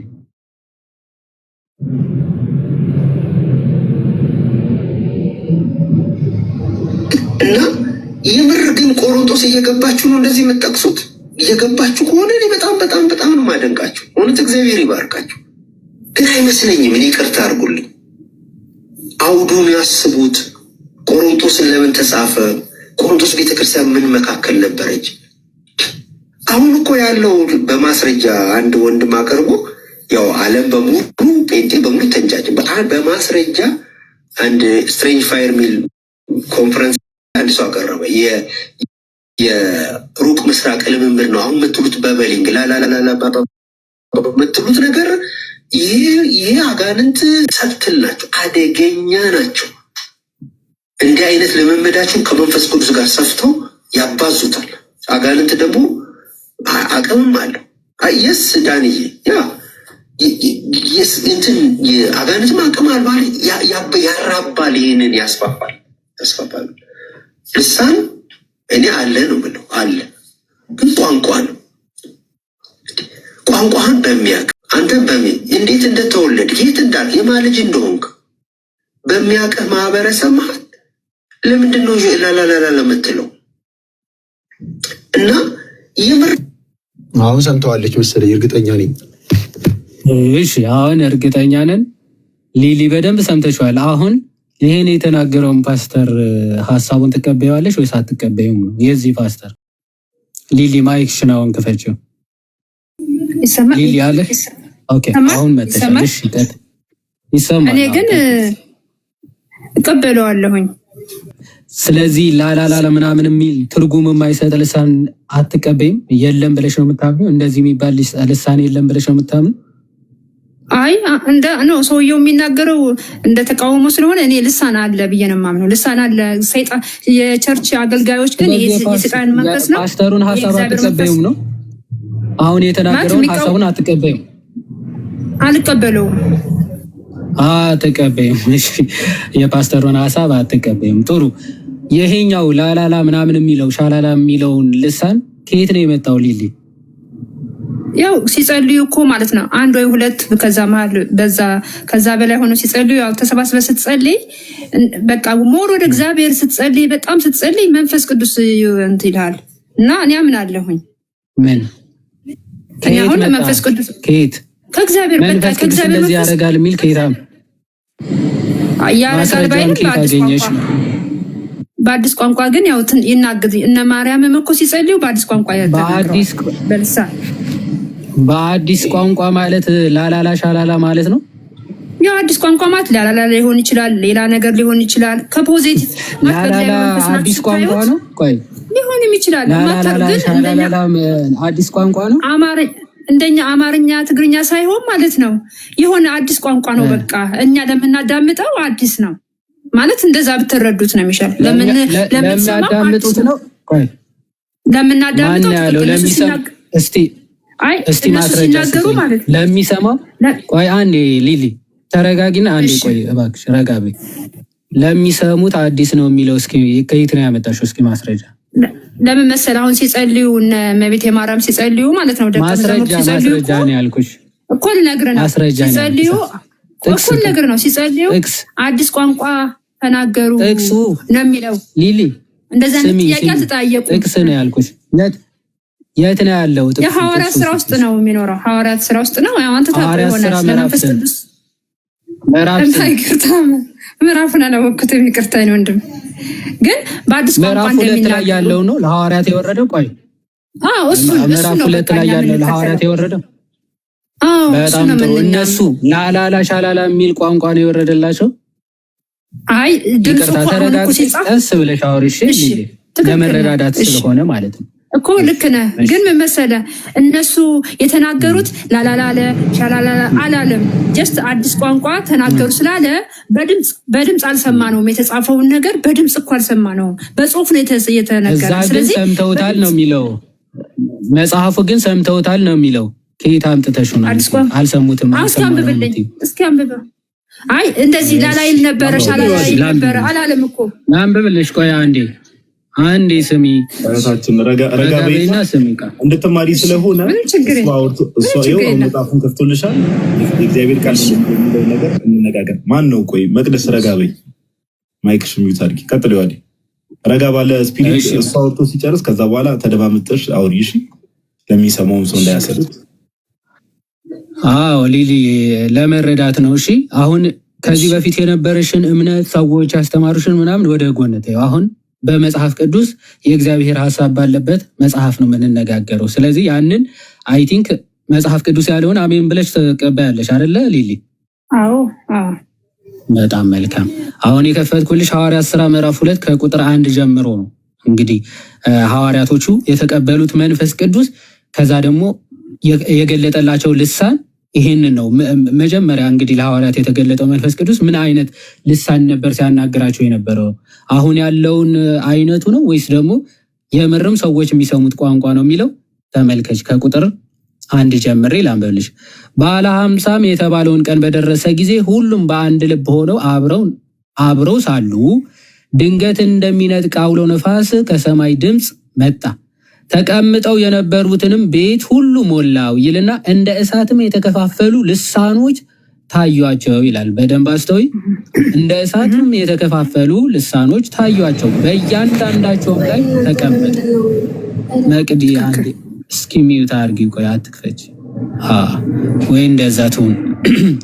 እሺ ሊሊ በደንብ ስሚ። ልሳኖች ታዩአቸው ይላል፣ በእያንዳንዳቸውም ላይ ተቀመጡባቸው ይልና በሁሉም መንፈስ ቅዱስ ሞላባቸው፣ መንፈስም ይናገሩ ዘንድ እንደሰጣቸው በሌላ ልሳኖች ይናገሩ ጀመር። አየሽ፣ በሌላ ልሳን በአዲስ ልሳን መናገር ጀመሩ። ኦኬ፣ ምንድነው መናገር የጀመሩት? አሁን ላላላ ሻላላ የሚል ነው። እስቲ እንቀጥል። አዲስ ልሳን ድምፁ ቆይ ድምፁ አልወጣም። ቆይ ተናገሩ፣ መናገር ጀመሩ እየተባለ ሰው ተናገረ ማለት ድምፅ አወጣ ማለት ነው። እሺ ሌላ ምን እኮ ተናገሩ፣ ግን ሻላላ ይበሉ ምን ይበሉ ሳን በቃ አዲስ ቋንቋ ነው የሆነ አዲስ ቋንቋ ነው። ያ ነገር በቅላጼ አልወጣም ነው። ምን መባል እንዳለበት አልወጣም። ያው አረባክሽ መጽሐፍ ገምጪ። ቆይ ልናነበው አይደል? መገመቱ ነሽ መጽሐፉ የሚለውን ልናነብ ነው። እሺ ሊልዬ ከሰማይ በታች ካሉ ሕዝብ ሁሉ በጸሎት የተጉ አይሁድ በኢየሩሳሌም ይኖሩ ነበረ። ይህም ድምፅ በሆነ ጊዜ ሕዝብ ሁሉ ተሰበሰቡ ይልና እያንዳንዱም በገዛ ቋንቋው ሲናገሩ ይሰማ ስለነበረ የሚሉትን አጡ ይላል። ይኸው የሚናገሩትን ይሰሙ ነበረ ይላል አይልም? በገዛ ቋንቋው ሲናገሩ ይሰማ ስለነበረ የሚሉትን አጡ። አየሽ፣ መንፈስ ቅዱስ የገለጸው ሐዋርያቶቹ ከዚህ በፊት ያንን ቋንቋ አያውቁትም። በነገራችን ላይ የገሊላ ሰዎች ናቸው እነዚህ። እንደውም ዝቅ ብሎ ምን እንደሚል ስሚ። የሰዎች አሁን ኢየሩሳሌም ላይ ለጸሎት ከተለያዩ የዓለም ክፍላት ወደ ኢየሩሳሌም የተሰባሰቡ የተለያዩ ሰዎች ነበሩ። ሀገሮቹ ከአረብም ከቀሬና ከግብፅ ከምናምን የሄዱ ሰዎች ናቸው እዛ የተሰበሰቡት ማለት። ሐዋርያት የገሊላ ሰዎች ሆነው ሳለ ግን የሚናገሩት ለግብፃዊው በአረብኛ፣ እንግሊዘኛ ለሚሰማው በእንግሊዘኛ ያናግሩት ስለነበረ ተገረሙ፣ ተደነቁ እያለ ነው። አየሽ፣ አዲስ ቋንቋ ማለት ሐዋርያቶቹ ያላደጉበት ያልተማሩት፣ በዛን ሰዓት ግን መንፈስ ቅዱስ ለሰዎች እንዲናገሩ በቋንቋቸው እንዲያስተምሩ ገለጸላቸው። አዲስ ቋንቋ ማለት እሱ ነው። ለምሳሌ አንቺ ምን ቋንቋ ትችላለች? ለምሳሌ ሊሊ አማርኛ፣ ትግርኛ። እሺ አሁን ለምሳሌ አንቺ ኦሮምኛ አትችይም አይደለ? ኦሮምኛ አትችይም። ጋዲ ግን ኦሮምኛ ይችላል። ኦሮምኛ ብቻ የሚሰማ ቢሆን ጋዲ መንፈስ ቅዱስ ለአንቺ አዲስ ቋንቋ ይገልጽልሻል። ምን? ኦሮምኛ። ለማን? ጋዲን እንድታስተምሪ ማለት። ልክ እንደዚያ ለሐዋርያቶቹም ግብፅ ላሉ ሰዎች፣ ጳርጤና ለነበሩ በሜላድ በኢላሜት ኦኬ፣ እዚህ ጋም የውልሽ በጵንፍልያም በግብፅም በቀሬናም በኩል ባሉ በሊቢያ ወረዳዎች የምንኖር በሮሜም የምንቀመጥ አይሁድም ወደ ይሁድነትም የገባን የቀርጤስና የአረብ ሰዎች የእግዚአብሔርን ታላቅ ስራ በልሳኖቻችን ሲናገሩ እንሰማቸዋለን። አየሽ፣ በልሳኖቻችን ሲናገሩ ምን እንሰማቸዋለን? በልሳኖቻችን ምን ማለት ነው? በቋንቋችን ማለት ነው። አሁን በልሳኖቻቸው ሲናገሩ ሰማ ማለት እኮ ድምፅ ሲያወጡ ሰማን ነው እንጂ አማርኛ ነው የምታወራው ወይም ኦሮምኛ ነው የምታወራውን ሳይሆን በቃ በአዲስ ቋንቋ ልሳኖቻችን እያሉ ያሉት ማን ናቸው? በልሳኖቻችን ምን ማለት ነው? ልሳኖቻችን እያሉ ያሉ እነማን ናቸው? የሚጸልዩት ናቸው። እሺ ሊሊ አላስጨንቅሽም፣ ልንገርሽ። እሺ ለመረዳት እየሞከርሽ ስለሆነ እነዚህ አረብ ላይ ያሉ ግብፅም የነበሩ አይሁዳውያንም የሆኑ ቀሬናውያንም የሆኑ በጣም ከብዙ አገር የመጡ ሰዎች በየገዛ ልሳን ማለት በነገራችን ላይ ቋንቋ ነው። እሺ የግዕዝ ቃል ነው። ልሳን ማለት ቋንቋ ማለት ነው። ምንም ሌላ ትርጉም የለውም። እሺ በቋንቋችን እየተናገሩ እየሰማናቸው ነው። እነዚህ የገሊላ ሰዎች ሆነው ሳለ ነው የሚሉት ገሊላውያን ናቸው። አሁን አንቺ አንድ ነጭ ፈረንጅ በአማርኛ አቀላጥፎ እየተናገረ ብትሰሚ አስደንቃላል። ነጭ ሆኖ በእንግሊዘኛ ለማስረዳት እሱ እየተኮላተፍሽ እሱ ባክሽ ልክ ምን የሚል ፊልም ላይ ነው ቻይንኛ አማርኛ ማይችል መስሏቸው በቻይንኛ ሲቀባጥሩ ምናምን ቆይቶ ባክ ምናምን ብሎ ሲናገራቸው እንደደነገጡት ማለት ልክ እንደዚያ ሐዋርያቶቹ ገሊላ የሚኖሩ ሰዎች ናቸው። ገበሬዎች ናቸው። የተማሩም አይደሉም። አብዛኞቹ አሳጥማጅ ምናምን ናቸው። መንፈስ ቅዱስ ግን የእያንዳንዱ እዛ የተሰበሰቡት የእያንዳንዱ ኦልሞስት በአንድምታችን ወደ 72 ቋንቋዎች ይላል። ሐዋርያቶቹ 72 ቋንቋዎች በአንድ የቻሉ መንፈስ ቅዱስ ልክ ሲገልጽላቸው አረብኛውም፣ እንግሊዘኛውም፣ ግሪኩም፣ ዕብራይስጡም ምናምን በአንዴ ቻሉ ማለት ነው። ስለዚህ አረብኛ ለሚችለው በአረብኛ ሲያናግሩ፣ እንግሊዘኛ ለሚችለው፣ ጀርመንኛ ለሚችለው፣ ፈረንሳይኛ እንደዛ በቋንቋ ሲያናግሩ ተደነቁ። ይሄ የእግዚአብሔር ተአምር ነው ብለው አደነቁ። ልሳን ማለት ይሄ ነው። መንፈስ ቅዱስ የሚገልጸው ለጥቅም ነው። ፕላስ ደግሞ ለመግባቢያ ወንጌል ለመስበክ በማያውቁት አሁን እኔ ወደ ደቡብ ክልል ብሄድ ደቡብኛ መቻል አለብኝ ለደቡብ ህዝቦች ቋንቋውን ለማስፋፋት ማለት።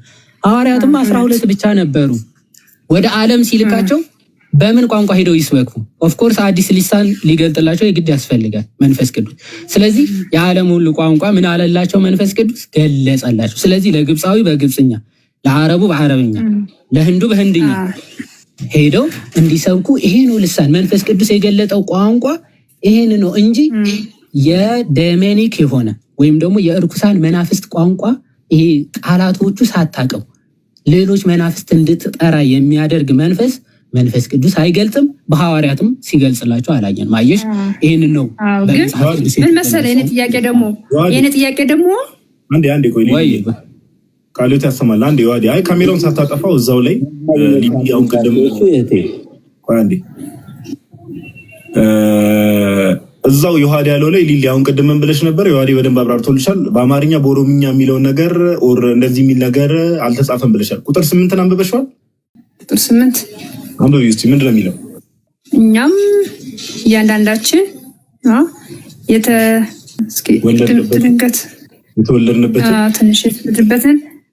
የተወለድንበትን የገዛ ቋንቋችንን እንዴት እንሰማለን? የገዛ ቋንቋችንን እንዴት እንሰማለን አሉ። ጥያቄ ማለት ነው። ከዛ ስለዚህ እንዴት እንሰማለን? የሰሙት ምንድነው? የገዛ ቋንቋቸውን አይደለ? ስለዚህ ሐዋርያት የተናገሩት የሚታወቅ ዓለም ላይ ያለ ቋንቋ ነው ማለት ነው። በቃ አለቀ። ከዛ ምን መለሱ ማለት ነው? ከታች ጥያቄ ምልክት አለ። መልሱስ ምንድነው? መልሱስ ምን ተመለሰላቸው ማለት ነው?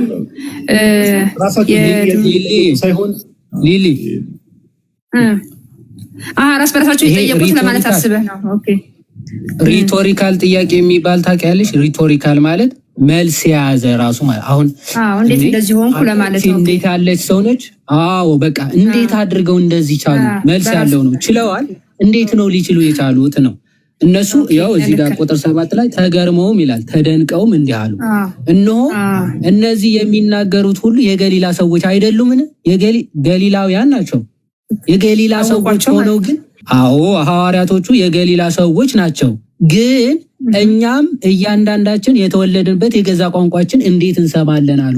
እነሱ የገሊላ ሰዎች ሆነው እኛ ግን ለምሳሌ ከግብፅ የመጡት ከግብፅ መተን እኛ ተወልደን ያደግንበት የገዛ ቋንቋችን እንዴት ሊናገሩ ይችላሉ ነው ጥያቄ።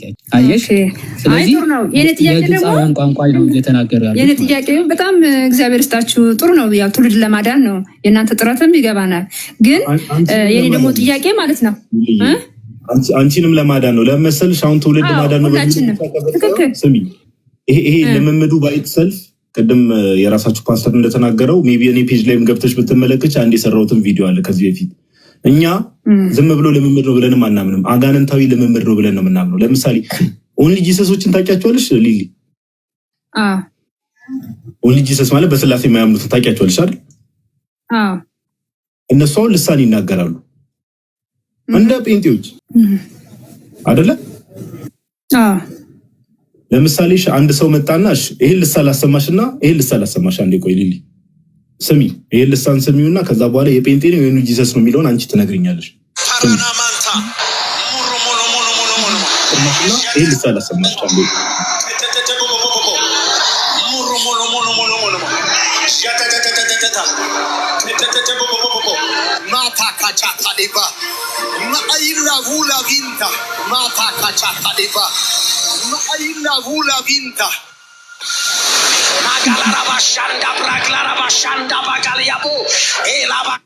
ኦኬ አሁን የሰማሽው ልሳን የኦንሊ ጂሰሶች ወይስ የጴንጤ? ጴንጤ ነው የሚመስለኝ ስለማውቀው። እንደዚህ ጴንጤ ቤትም ይባላል እኛ ቤት። ምናሽኝ ያው በአዲስ ቋንቋ እኮ ነው ለምሳሌ አማርኛና እንዳልኩ ትግርኛ፣ ኦሮምኛ አልጠብቅም። ይሁን አዲስ ቋንቋ ነው እኛ የምንከተለው። አዲስ ቋንቋ ነው ምንኛ ነው እኮ ምንኛ እንትን የሆነ ቻይነኛ ምናምን ማለት አንችልም። አዲስ ቋንቋ ነው እኛ የምናየው፣ ጴንጦች የምናየው ዓለም ላይ አዲስ ቋንቋ በቃ ተርጓሚ አለ፣ የሚተረጉም አለ። አይ የሚተረጉም አለ። አይ እኔ አሁን የሚተረጉም አለ የለም ማለት ዓለም ላይ አዲስ ቋንቋ የማናውቀው ዓለም ላይ የሌለ ዓለም ላይ የሌለ መንፈስ ነው። የእግዚአብሔር መንፈስ የእግዚአብሔር መንፈስ ነው። መጽሐፍ ቅዱስ ላይ ዓለም ላይ የማይታወቅ ቋንቋ የሚል እስኪ አምጪልኝ። አይ ዓለም ነው የሚታወቅ ነው የሚልም የለም አባቴ። ዓለም ላይ የሚታወቅ ሊሊ ስምኛል አንዴ ስምኝና እኩል እንዳንጮ ዓለም ላይ የሚታወቅ አሁን ከቀደም ጀምሮ ውሃድ ትክክል ነው። ግን አዲስ ቋንቋ የሚለውን መረዳት አለብህ። አዲስ ቋንቋ ነው፣ በአዲስ ቋንቋ ተናገሩ የሚለውን ውሃድ ያን ሁሉ ነገር አብራርተ እንግዲህ ወንድታችን ተረድቻለሁ። ግን በጴንጤ ሆነ ደግሞ ስታየው አዲስ ቋንቋ ነው። እንደ ጴንጤ አይደለም እንደ መጽሐፍ ቅዱስ እኛ የምናወራው። እኛ ስለ ጴንጤ እኮ አይደለም የሚሾት እንደ እግዚአብሔር ቃል ጴንጤዎች የሚከተሉት መጽሐፍ ቅዱስን ነው። መጽሐፍ ቅዱስን ብቻ ነው የሚቀኔ በቃ በእነሱ ነው የምወዳቸው። በቃ እነሱን መጽሐፍ ቅዱስ ብቻ የሚለውን ነው የሚከተሉት። እውነት ለምን መሰለህ? እኔ ኦርቶዶክስ እንዳልሆነ የቸገረኝ ንገረህ። ኦርቶዶክስ እንዳልሆነ የቸገረኝ ከ1 እስከ 30 የምትሰጡት ቀን በቃ እና የጴንጤ መገለጫ ባይዘው ይሄ ነው። ጴንጤዎች ጋይስ ታች ያላችሁ ሰዎች በደንብ አስተውሉ። ጴንጤም ሆነ ፕሮቴስታንት በመጽሐፍ ቅዱስ በእግዚአብሔር ቃል ኦርቶዶክሳውያንን መሞገት አይቻልም። በእግዚአብሔር ቃል ማንም ሰው ኦርቶዶክሳውያንን መሞገት ስለማይቻል እህታችን ሊሊ እሱን አውቃለች። በእግዚአብሔር ቃል ሲመዘን የሚነገረው ልሳን አጋንንታዊ ነው። ዮሐድ ቅድም ያብራራላት ሳይገባት ቀርቶ አይደለም። መጽሐፍ ቅዱስ ላይ ያለው ልሳን ዓለም ላይ የሚታወቅ ቋንቋ እንደሆነ ስለሚታወቅ ምን አለች? ይሄው ኦርቶዶክሳውያን ከ1 እስከ 30 ብላ መጣ። ኦኬ ሌላ ርዕስ ውስጥ የመግባት ነገር ነው። ኦኬ ስለዚህ እህታችን ሊሊ በቃ እዚህ ላይ ይብቃን። ሰዓት ማቃጠል እንዳይሆንብን በጌታ ፍቅር እዚህ ላይ ይብቃን። ለምን እኛም ልቡ እያወቀ የሚዳረቅን ሰው ዝም ብለን እኛም ሰዓት ከምናቃጥል እዚህ ላይ ቢበቃን መልካም ነው። እህታችን አይሻልም? ምናልባት ጋዲ አንድ የመጨረሻ ጥያቄ ልጠይቃትና ወረደች። ወጣች። ራሷ ናት የወጣችው። ራሷ ከወጣች ትወጣ። ግን እንደሚሰውራቸው ራሱ አይገባኝም። ሐዋርያቶቹ እንዲህ ነው የተባለው። አይ እኛ አዲስ ቋንቋ ዓለም ላይ የሌለ ቋንቋ አለች። ከዛ ፕሮቴስታንት አይሚን ጴንጤ ደግሞ ከመጽሐፍ ቅዱስ ውጭ አያምንም አለች። እና እስቲ ጥቀሽ ስትባል አሁን እኮ ኦርቶዶክስ መሆንም የቸገረኝ እንዴ ከመጽሐፍ ቅዱስ ውጭ አያምንም ላልሹ መጀመሪያ አስደግፈሽ ነው። ከዛ ለምን አልሆንሽም ተብለሽ ራሱ አልተጠየቅሽም። ብትጠየቂ ምትመልሽው ግን እስቲ ከመጽሐፍ ቅዱስ ነው ካልሽ ያን መጽሐፍ ቅዱሳዊ ጥቅስ አምጪ ነበረ ጥያቄው። እና እግዚአብሔር ልቦናው ይስጥሽ። እስቲ ቁጭ ብለሽ ተማሪና ስሚና ባይዘወይ ቅድም ፓስተሩም ያለው ነገር እንደ ቀልድ የሚታይ ነገር አለ። ከመንፈስ ቅዱስ ካልሆነ በነገራችን ላይ ኢትዝ ነሰሰርሊ ከሌላ መንፈስ ወይም ደግሞ ባድ ስፒሪት እንደሆነ ደግሞ ሁላችንም ልናውቀው ይገባል። ጋዲማ ያነሳው ማነጻጸሪያ ሁላችሁም ተመልከቱት። ኦንሊ ጂሰሱም የሚናገረው ኦኬ፣ ስላሴ አማኙም የሚናገረው ኦኬ፣ ለትሪኒቴሪያን ለትሪኒቴሪያኑ ለዩኒቴሪያኑ አንድ ስፒሪት ሊገልጽላቸው አይችልም። በነገራችን ዩኒቴሪያን ማለት መንፈስ ቅዱስንም ጭምር የካደ ማለት ነው። በነገራችን መንፈስ ቅዱስ ክዶ መንፈስ ቅዱስ ገለጸለት ብትለኝ ሶፋኒ ሊሆን የሚችለው ማለት ነው። ስለዚህ እነዛም ይናገራሉ፣ አንተም ትናገራለህ። ስለዚህ ተመሳሳይ ላንጉጅ ወይም ደግሞ እንደዚህ የማይታወቁ ቃላቶች እንድታወራ የሚያደርግ ያንን ስፒሪቱ ማጥናት ነው የተሻለ የሚሆነው። በነገራችን ላይ ይሄ በእንትንም ዙሪያ ጠንቋዮች ምናምን ራሱ አይታችሁ ከሆነ የሚያወሩት ምንድን ነው? የሚታወቅ ቋንቋ ነው አይደለም። የሚታወቅ አያደርገውም። ለምን መሰላችሁ? የሚጠራቸው መናፍስቶች ወይም ደግሞ ስፒሪቶች ምን ስለሆኑ በሰዎች እንዲታወቁ ስለማይፈልግ እዚህ የሆኑ ድብቅ የሆኑ ህቡዓት ስማትን እንድትጠራ ምናምን ያደርግሃል።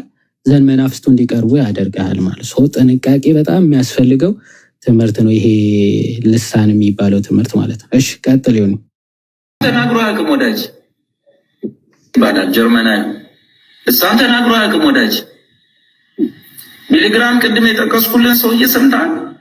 ዓለምን በወንጌል ይዞ የኛ ሰፈር ልጅ ልሳን እያለ ቀበሌውን ሲበጠበጥ ሰፈሩን ሲበጠበጥ እሳቸው ልሳን ተናግሮ ያውቁ ዓለምን በወንጌል አዳርሰዋል።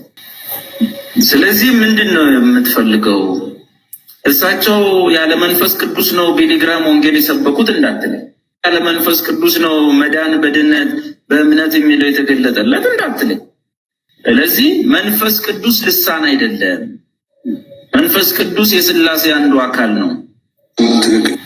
ኦል ጂሰስ የሚባሉት ቤተ እምነቶች በሥላሴ አያምኑ።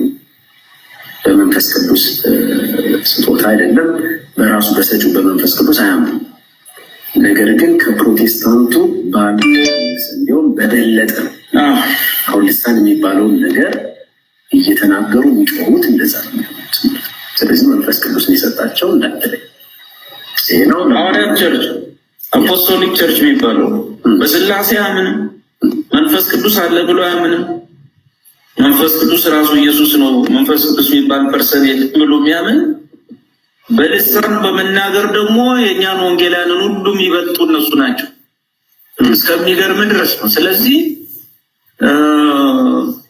እንዴት ነው በመንፈስ ቅዱስ ነው የነሱ እንዴት ነው? እሱንም አብረው ቢመልሱልን የኛዎቹ ጥሩ ነው። አንድ አይነት ነው፣ ተመሳሳይ ነው እና ነገርየው ግራ ያጋባል። እንግዲህ ነገርየው ግራ ያጋባል። ሌላ ግራ ያጋባል። እሺ አይ ቲንክ ገብታለች ታናለሽ አለሁ። ሰላም እንደምን ዋላችሁ? ዮሐዴ ሀኒቾ ጋር ከመውራት በፊት ግን ዮኒ አንድ ቪዲዮ ያሳየንና ያው ሀኒቾ አንድ ነን የሚባል ሀሳብ ስላላት እና ከዛም ወደ እሷ ትሄዳለህ። ከይቅርታ ይቻላል አይደል? ዮሐዴ ሀኒቾ እኮ አንድ ነን ማለት አቁማለች፣ ትታለች። ግን ዝም ብዬ ላሳይ። የምር ኧረ በጣም ደስ ይላል እንደዛ ከሆነ። ሀኒቾ ፈቃድሽ ከሆነ ነው ግን የምናሳየው፣ ችግር የለውም። ያለበለዚያ በዚሁ መቀጠል ትችላላችሁ። በልሳን ጉዳይ ነው የምታሳየው? ምንድን ነው አልገባኝም። ስለ ልሳን ነበረ እሳችሁ ቢሆን ልሳን ልታወሪ ስለ ልሳን ልትነጋገሪ ነው የገባሽው? በቃ ቀጥይ ዮሐዴ ቀጥይ። መጀመሪያ ልሳን ልታወሪ ነው አላለም? ልሳን አውርተሽ ልጀምር ይመስል አንዳንድ ነገሮች ስለሚል ብለን ነበረ። ችግር የለውም ቀጥይ። በቃ ክፈተው። ብዙ ደቂቃ ካልሆነ ችግር የለውም። ትንሽ ይረዝማል። ለዛ እኮ ነው አንተ ሸረጅ ረዘም ይላል። እሺ እሺ ሀኒቾ አይ በልሳን ጉዳይ ላይ ብዙ ጋዲሳ ቤት ለሁለተኛ ጊዜ ነው የገባችው። ኖ ኦኬ ጋዲሳ ቤት አይደለም እናቲ ቤት ነበር፣ ግን ለሁለተኛ ጊዜ ስለሆነ የገባችሁት ፕሮቴስታንት እያላችሁ አንድ ላይ እንትን ለምንድን ነው የምትሉን? ልሳን እኮ የሚናገሩት የፔንቴኮስታል ነው እና አንድ ላይ ለምንድን ነው የምትጨፈልቁ? እንዴት ነው የገባሁት? ፔንቴዎች ነበረ ስንል የነበረው። እሺ ሶሪ አንቺ ትቀበያለሽ ሀኒቾ? ማለት ያሁን ልክ እንደናንተ ነው የማምነው። ልክ አሁን ተጉ እንዳሉ እንደዛ ነው የማምነው። ኦኬ ግን የሌለው ልሳን ወይም ደግሞ ቋንቋ ያልሆነ ልሳን የለም ብለሽ ነው የምታምኙ ማለት ነው? የለም፣ ኧረ የለም። መጽሐፍ ቅዱስም አያውቀውም። ግን ምንድነው ልምምድ ነው።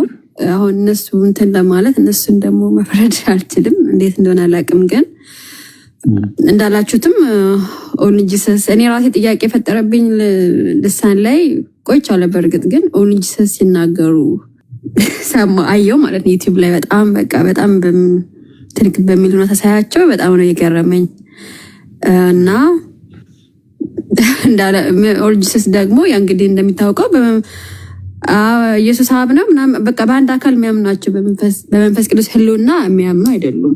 እና እንግዲህ እነሱ ያው አንድ ላይ ስለሆንን ጠይቃቸዋለሁ ከኬት እንደሆነ ምን እንደሆነ። ግን እኔ ይህንን ትምህርት አልቀበልም። ልሳን አለ። ልሳን ግን ምንድን ነው? ልክ እንደተባለው ቋንቋ ነው፣ በዓለም ላይ ያለው ቋንቋ ማለት ነው የሚነገር። አሁን እኔ ቢያንስ ወደ 4-5 ቋንቋዎች እችላለሁ፣ ግን ጌታ አዲስ ቋንቋ መስጠት ከፈለገ ወደ 7ኛ ወይም 6ኛ ቋንቋ ይሰጠኛል ማለት ነው እንጂ ትርጉም የሌለው ዝም ብሎ ድግግሞች ምናምን እንደዛ መጽሐፍ ቅዱሳዊ አይደለም። ጳውሎስ ቆሮንቶስ ላይ ነው የሚሄዱት እነሱ ቆሮንቶስ 14 ላይ ያ እሱም እንደዛ አይልም ነው። አቤት አሁን ሜቢ ያው ምንጩም አሁን እንዴት ነው አሁን ምን መሰለሽ ልምምድነቱ ብቻ አይደለም። አሁን እኛ ኮንሰርን የሚያደርገን አንቺ እንዳልሽው ልምምድ መሆን አለመሆኑ ሳይሆን ሞንታነስ የሚባል ሰው ታውቂያለሽ በታሪክ ውስጥ? አዎ እንትናም ወደዛ ሄደው አይደለ ማነሱ ስላሴ ያስተማረን ነበር። ተርቱሊያን ሞንታኒስ ሆኖ ነው የሞተው ተብሎ ይታመናል። ጠርጡለስ ተርቱሊያን ማለት ነው። አሁን ሞንታነስ አይተሽ ከሆነ ሜቢ ሪኮመንድ አደረግሻለሁ የአውሳቢው ዘቂሳሪያን ቸርች ሂስትሪ ሌደሽ ብታነቢ ያኔ ማለት ነው የዛሬ 1700 ዓመት አካባቢ ይሄ ያኔ አውሳቢው ሲጽፍ ራሱ በብል የማድረግ ነገር አለ አይደለ? አሁን ዛሬ ጴንጤኮስታሎች ጋር የምንመለከተውን አይነት ነገር ያሳይ ነበረ። ሞንታነስ ራሱ ሞንታኒዝም መስራቹ ማለት ነው። እና ይሄ በብል የማድረግ ነገር ትርጉም የሌለው ነገር ትርጉም የሌለው ነገር ዝም ብሎ ጂበሪሽ የሆነ ነገር የመናገር ነገር ብሎ እና ያኔ ሞንታነስ የሚናገረውን ነገር አውሳቢው ዘቂሳሪያ የሱ ጽሁፍ ላይ ብትመለከቺ ዛሬ ጴንጤዎች የሚናገሩት አይነት ነገር። በሚገርም ሁኔታ ደግሞ ሞንታነስ አንቺው በጣም የሚያስደንቀው ነገር ምንድነው? መንፈስ ቅዱስ ነው ብሎ ነበር የመጣው ሞንታነስ። ያ ወደ በኋላ ላይ እንደዛ ብሏል። እንደዛ እኔ ራሴ ነኝ ዓለም እኔ ነኝ መንፈስ ቅዱስ ብሎ የመጣ እና ይሄ የሚያሳየው ምንድነው? ልምምድነቱን ብቻ አይደለም አንቺው ስፒሪት አለው አብሮት ነው እኛ እያልን ያለ ነው። ስፒሪት አለው አጋንንታዊ ስፒሪት አጋንንታዊ መነሻ አለው ነገርየው። አሁን ቅርብ በታሪክም ስንመጣ ለምሳሌ በልምምድ ደረጃ ላይክ ኦፊሻሊ ያው ልሳን ተናግሬያለሁ ብላ የተናገረችው እንትና ናት አግነስ ኦዝማን ናት። ታውቂያታለሽ? ሜቢ በስም ማናት ነው አግነስ ኦዝማን ትባላለች። እዚህ ፔንቴኮስታል በቅርቡ ኦፊሻሊ ለመጀመሪያ ጊዜ ልሳን ተናግሬያለሁ ብላ ኦፊሻሊ የምትታወቀው አግነስ ኦዝማን የምትባል ሴት ናት። አሜሪካዊ ማለት ነው። እኔ በማውቀው ታሪኩን እዚህ አዘዟ ስትሪት ላይ በ1903 ብዬ ልውሰደው በዛ ላይ የተነሳ አዲስ እንቅስቃሴ አይደል? ልክ በሐዋርያ ስራ የተቀጣጠለ አዘዟ ስትሪት ላይ በጣም ብዙ ከነሱ በፊት እንደ አሳይመንቱ ሰጂና ከአዘዟ ስትሪት አግነስ ኦዝማን የምትባል ሴት አለች። እሷ ናት ላይክ ኤኒዋን ካን ሰርች ቼክ ማድረግ ይችላል። ለመጀመሪያ ጊዜ ቻይንኛ ተናግሬያለሁ ልሳን ተናገርኩ ያለች ሴት ናት። ከመናገሯ በፊት ግን በጣም መንፈስ ቅዱስ ላይ በጣም እነዚህ ሰዎች እንደሚቀልዱ የምታውቂው በምንድን ነው? በልሳን ጽፌያለሁ ብላ ዮሐዴ አንዳችሁ ውስጥ የጻፈችውን አታች ማድረግ ትችላላችሁ። የመጀመሪያ ጊዜ በልሳን የጻፍኩት በመንፈስ ቅዱስ ነው ልሳን ጽፌያለሁ ነው ያለችው እሷ። ይሄው እምነቷ ምን ነበር ግን? ጴንጤ ናት። ጴንጤ ማለት ከአዘዟ ስትሪት በፊት ጴንጤ አለ ጽሁፉ ምንድን ነው? አግነስ ኦዝማን የጻፈችው ጽሁፍ አይተሽ ከሆነታችን ላይ ራሱ አግነስ ኦዝማን ራይትስ ኢን ታንግስ ነው የሚለው አንቺ 1901 ኦኬ 1903 አካባቢ ነው እንጂ 1901 የመጀመሪያ ሴት who was the first person like to officially speak in tongues ብለሽ ሰርች ብታደርጊ አግነስ ኦዝማን ናት። አሜሪካዊ ናት። እና ታች ላላችሁም ሰዎች እንደው በቅንነት ለምሰሙ ሰዎች እቺ ሴትዮ ቻይንኛ ተናግሬያለሁ ከማለቷ በፊት ይሄው በመንፈስ ቅዱስ በልሳን ጽፌያለሁ ብላ የጻፈችውን ጽሁፍ ተመልከቱ። ምንም ትርጉም የሌለው ነገር በቃ የሆነ ህፃን ልጅ የኬጂ ተማሪ የመኖጫጨረው ነገር ነው የሚመስለው ራሱ ተመልከቱ። እኮ ነው ልጅ እንደዚህ ታረጋለች እና እሱ መስሎኝ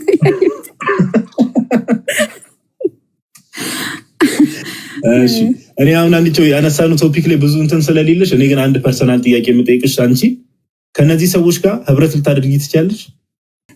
አይ እንዳልከው ፐርሰናል ጥያቄ ስለሆነ እኔ ሁልጊዜ ቤት እየከፈትኩ በልሳን ርዕስ ይዤ ልክ እንደናንተ ገብቼ ከራከራለሁ ከወንድሞቼ ጋር ማለት ነው። ወንድሞች ብለሽ ነው የምጠሪያቸው? አዎ ለምን አንድ ላይ ህብረት ላይ ስላለ ነው እንደዛ ነው ብዬ የምጠራቸው። ግን ምንድነው እነሱ ባድ ስፒሪት አሁን ለምሳሌ አንቺ የእግዚአብሔር መንፈስ ነው ብዬ አላምንም ብለሻል። የእግዚአብሔር መንፈስ ካልሆነ ኦብቪየስሊ የምታምኚው የእግዚአብሔር መንፈስ ተቃራኒ የሆነ መንፈስ ነው ብለሽ ነው የምታምኚው አይደል? ማለት ከመንፈስ አሰራር ከእርሱም የመቅዳት ነገር አለና ቀርቶም ሊሆን ይችላሉ።